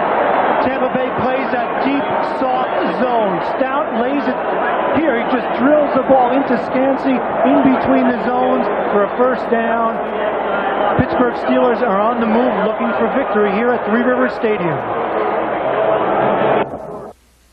2-yard touchdown run, 9:48 left to go in the first quarter. The Dolphins of Don Shula lead the Rams of John Robinson. All of you except in Pittsburgh and Cleveland and Fort Pierce and Fort Myers will see that game on CBS Sports NFL Doubleheader Sunday. In Fort Myers and Fort Pierce, you'll get Green Bay and Cincinnati. Right now, Chuck Noll is getting nervous. 2 minutes left to go in this football game. The Steelers with 2 timeouts remaining, trail by 2, 12-10. Wide receivers left and right. The backs are split. Franco on a delay. Convoys around the right side. Down to the 15-yard line. Second and 5. The Steelers on the move. And if you're Tampa Bay, you know the Pittsburgh Steelers are going to run the ball to try to put it a little better field goal range. They don't want to worry. They don't want to throw it and chance an interception. That time Franco gets good yardage.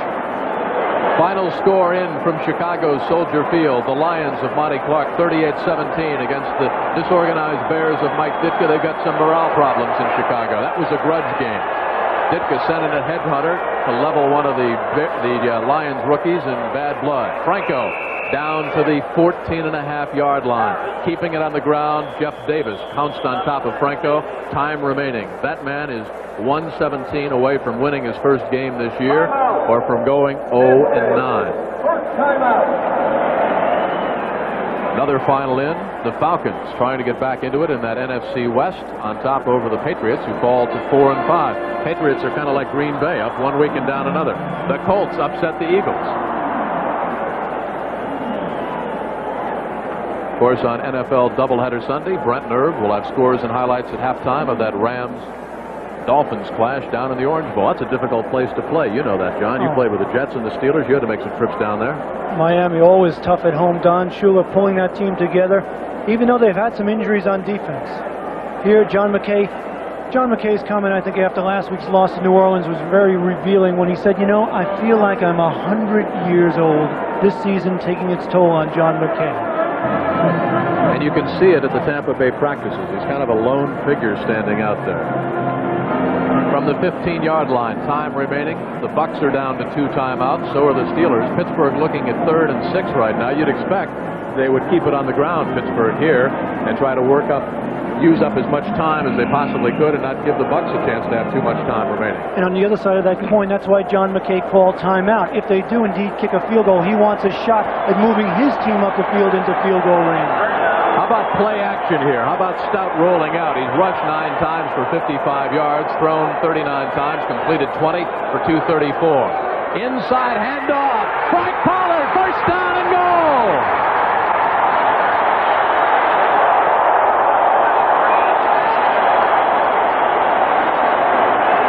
The trap blocking of the Pittsburgh Steelers. The best in the NFL, probably the best in the last decade. Take a look at it here. Frank Pollard breaking some tackles, almost getting into the end zone, ball at the 2-yard line, and the Steelers are getting close to putting the lights out for Tampa Bay. Great call and nice pictures by our director, Bob Dekas, down in the truck. Did you see the reverse pivot by the quarterback, Cliff Stoudt? They faked the ball to Franco Harris. Pollard had a big hole. Picks up 13. First and goal. Pollard again. Touchdown!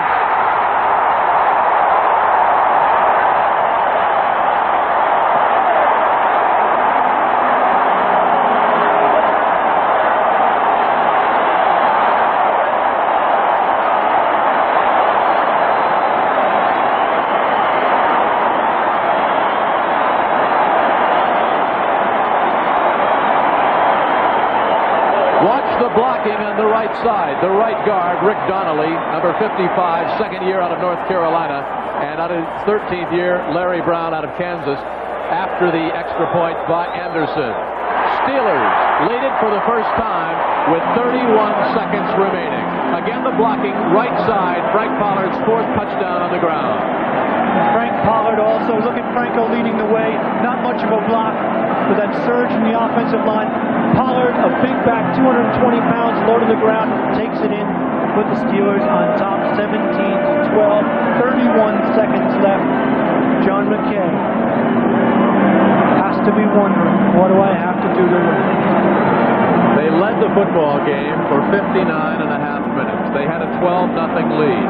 Then with 8:42 left to go, Cliff Stoudt, a 10-yard scoring strike, his 6th of the season, the first for the rookie Wayne Capers to narrow the gap to 12-7. Then driving, getting back in, a field goal by Anderson closed the gap to 12-10. And finally, with 31 seconds left to go, after Frank Pollard carried for 13 yards and a first and goal, he punched it on in, blocking on the right side. Franco Harris with a big block, and the Bucs now trail it by 5, 17-12. So reminiscent of the Dallas Cowboy games 5 weeks ago when the Bucs led all the way.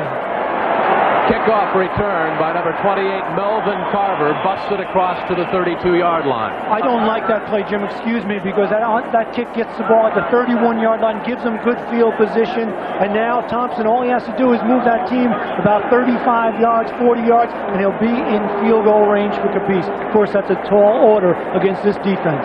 It doesn't matter. It's 12. It does, exactly right. You need a 5-point difference. They have to get the touchdown. You're exactly right. They have to get the touchdown. From the 32-yard line, Jack Thompson, the throwing Samoan. We asked him yesterday, he said, what will you have to do if you have to play catch-up? He said, I'll have to revert to my nickname. And he's going to have to do that now. He's going to have to put the ball up. Screen pass. James Wilder will try to get out of bounds and does at the 36-yard line. Mel Blount in his 14th year out of Southern. 6'3", 205, the veteran. But a penalty flag is down. It appears to be holding against Tampa Bay. Let's check the call with Ben Bright. The Bucs running out of chances. No, personal foul against the Pittsburgh Steelers. Keith Gary, number 92, I think, was the man who, with a personal foul. That moves the ball upfield. Big break for Tampa Bay.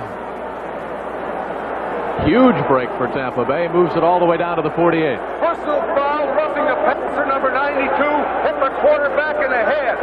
First down. I'd say that's a personal foul. Keith Gary, you know, to move a team, you need the big weapons. Jimmy Giles is one of the big play men. So is Kevin House. Thompson has to get the ball to one of those guys to get that touchdown to go out in front. Slot to the left. House to the right. Only 19 seconds. They need 6. A field goal doesn't help them. Thompson out of the pocket. Will go down at the 50 and quickly call timeout. 13 seconds left to go. Keith Gary, the man that got there. The Bucs do not take a timeout. Unbelievable. Why? I don't believe it. Incompleted pass. 3 seconds left.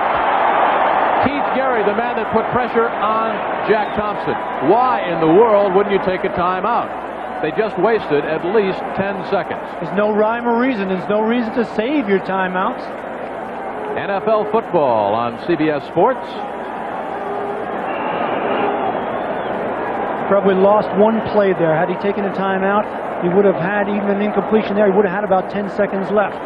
Possibly time for 2 plays. Well, barring a penalty, you're looking perhaps at the last play of this football game, and the Bucs will lose their 7th in 9 tries by a touchdown or less. Hail Mary time, flood formation to the right side. Jack Thompson will have to throw it 50 yards.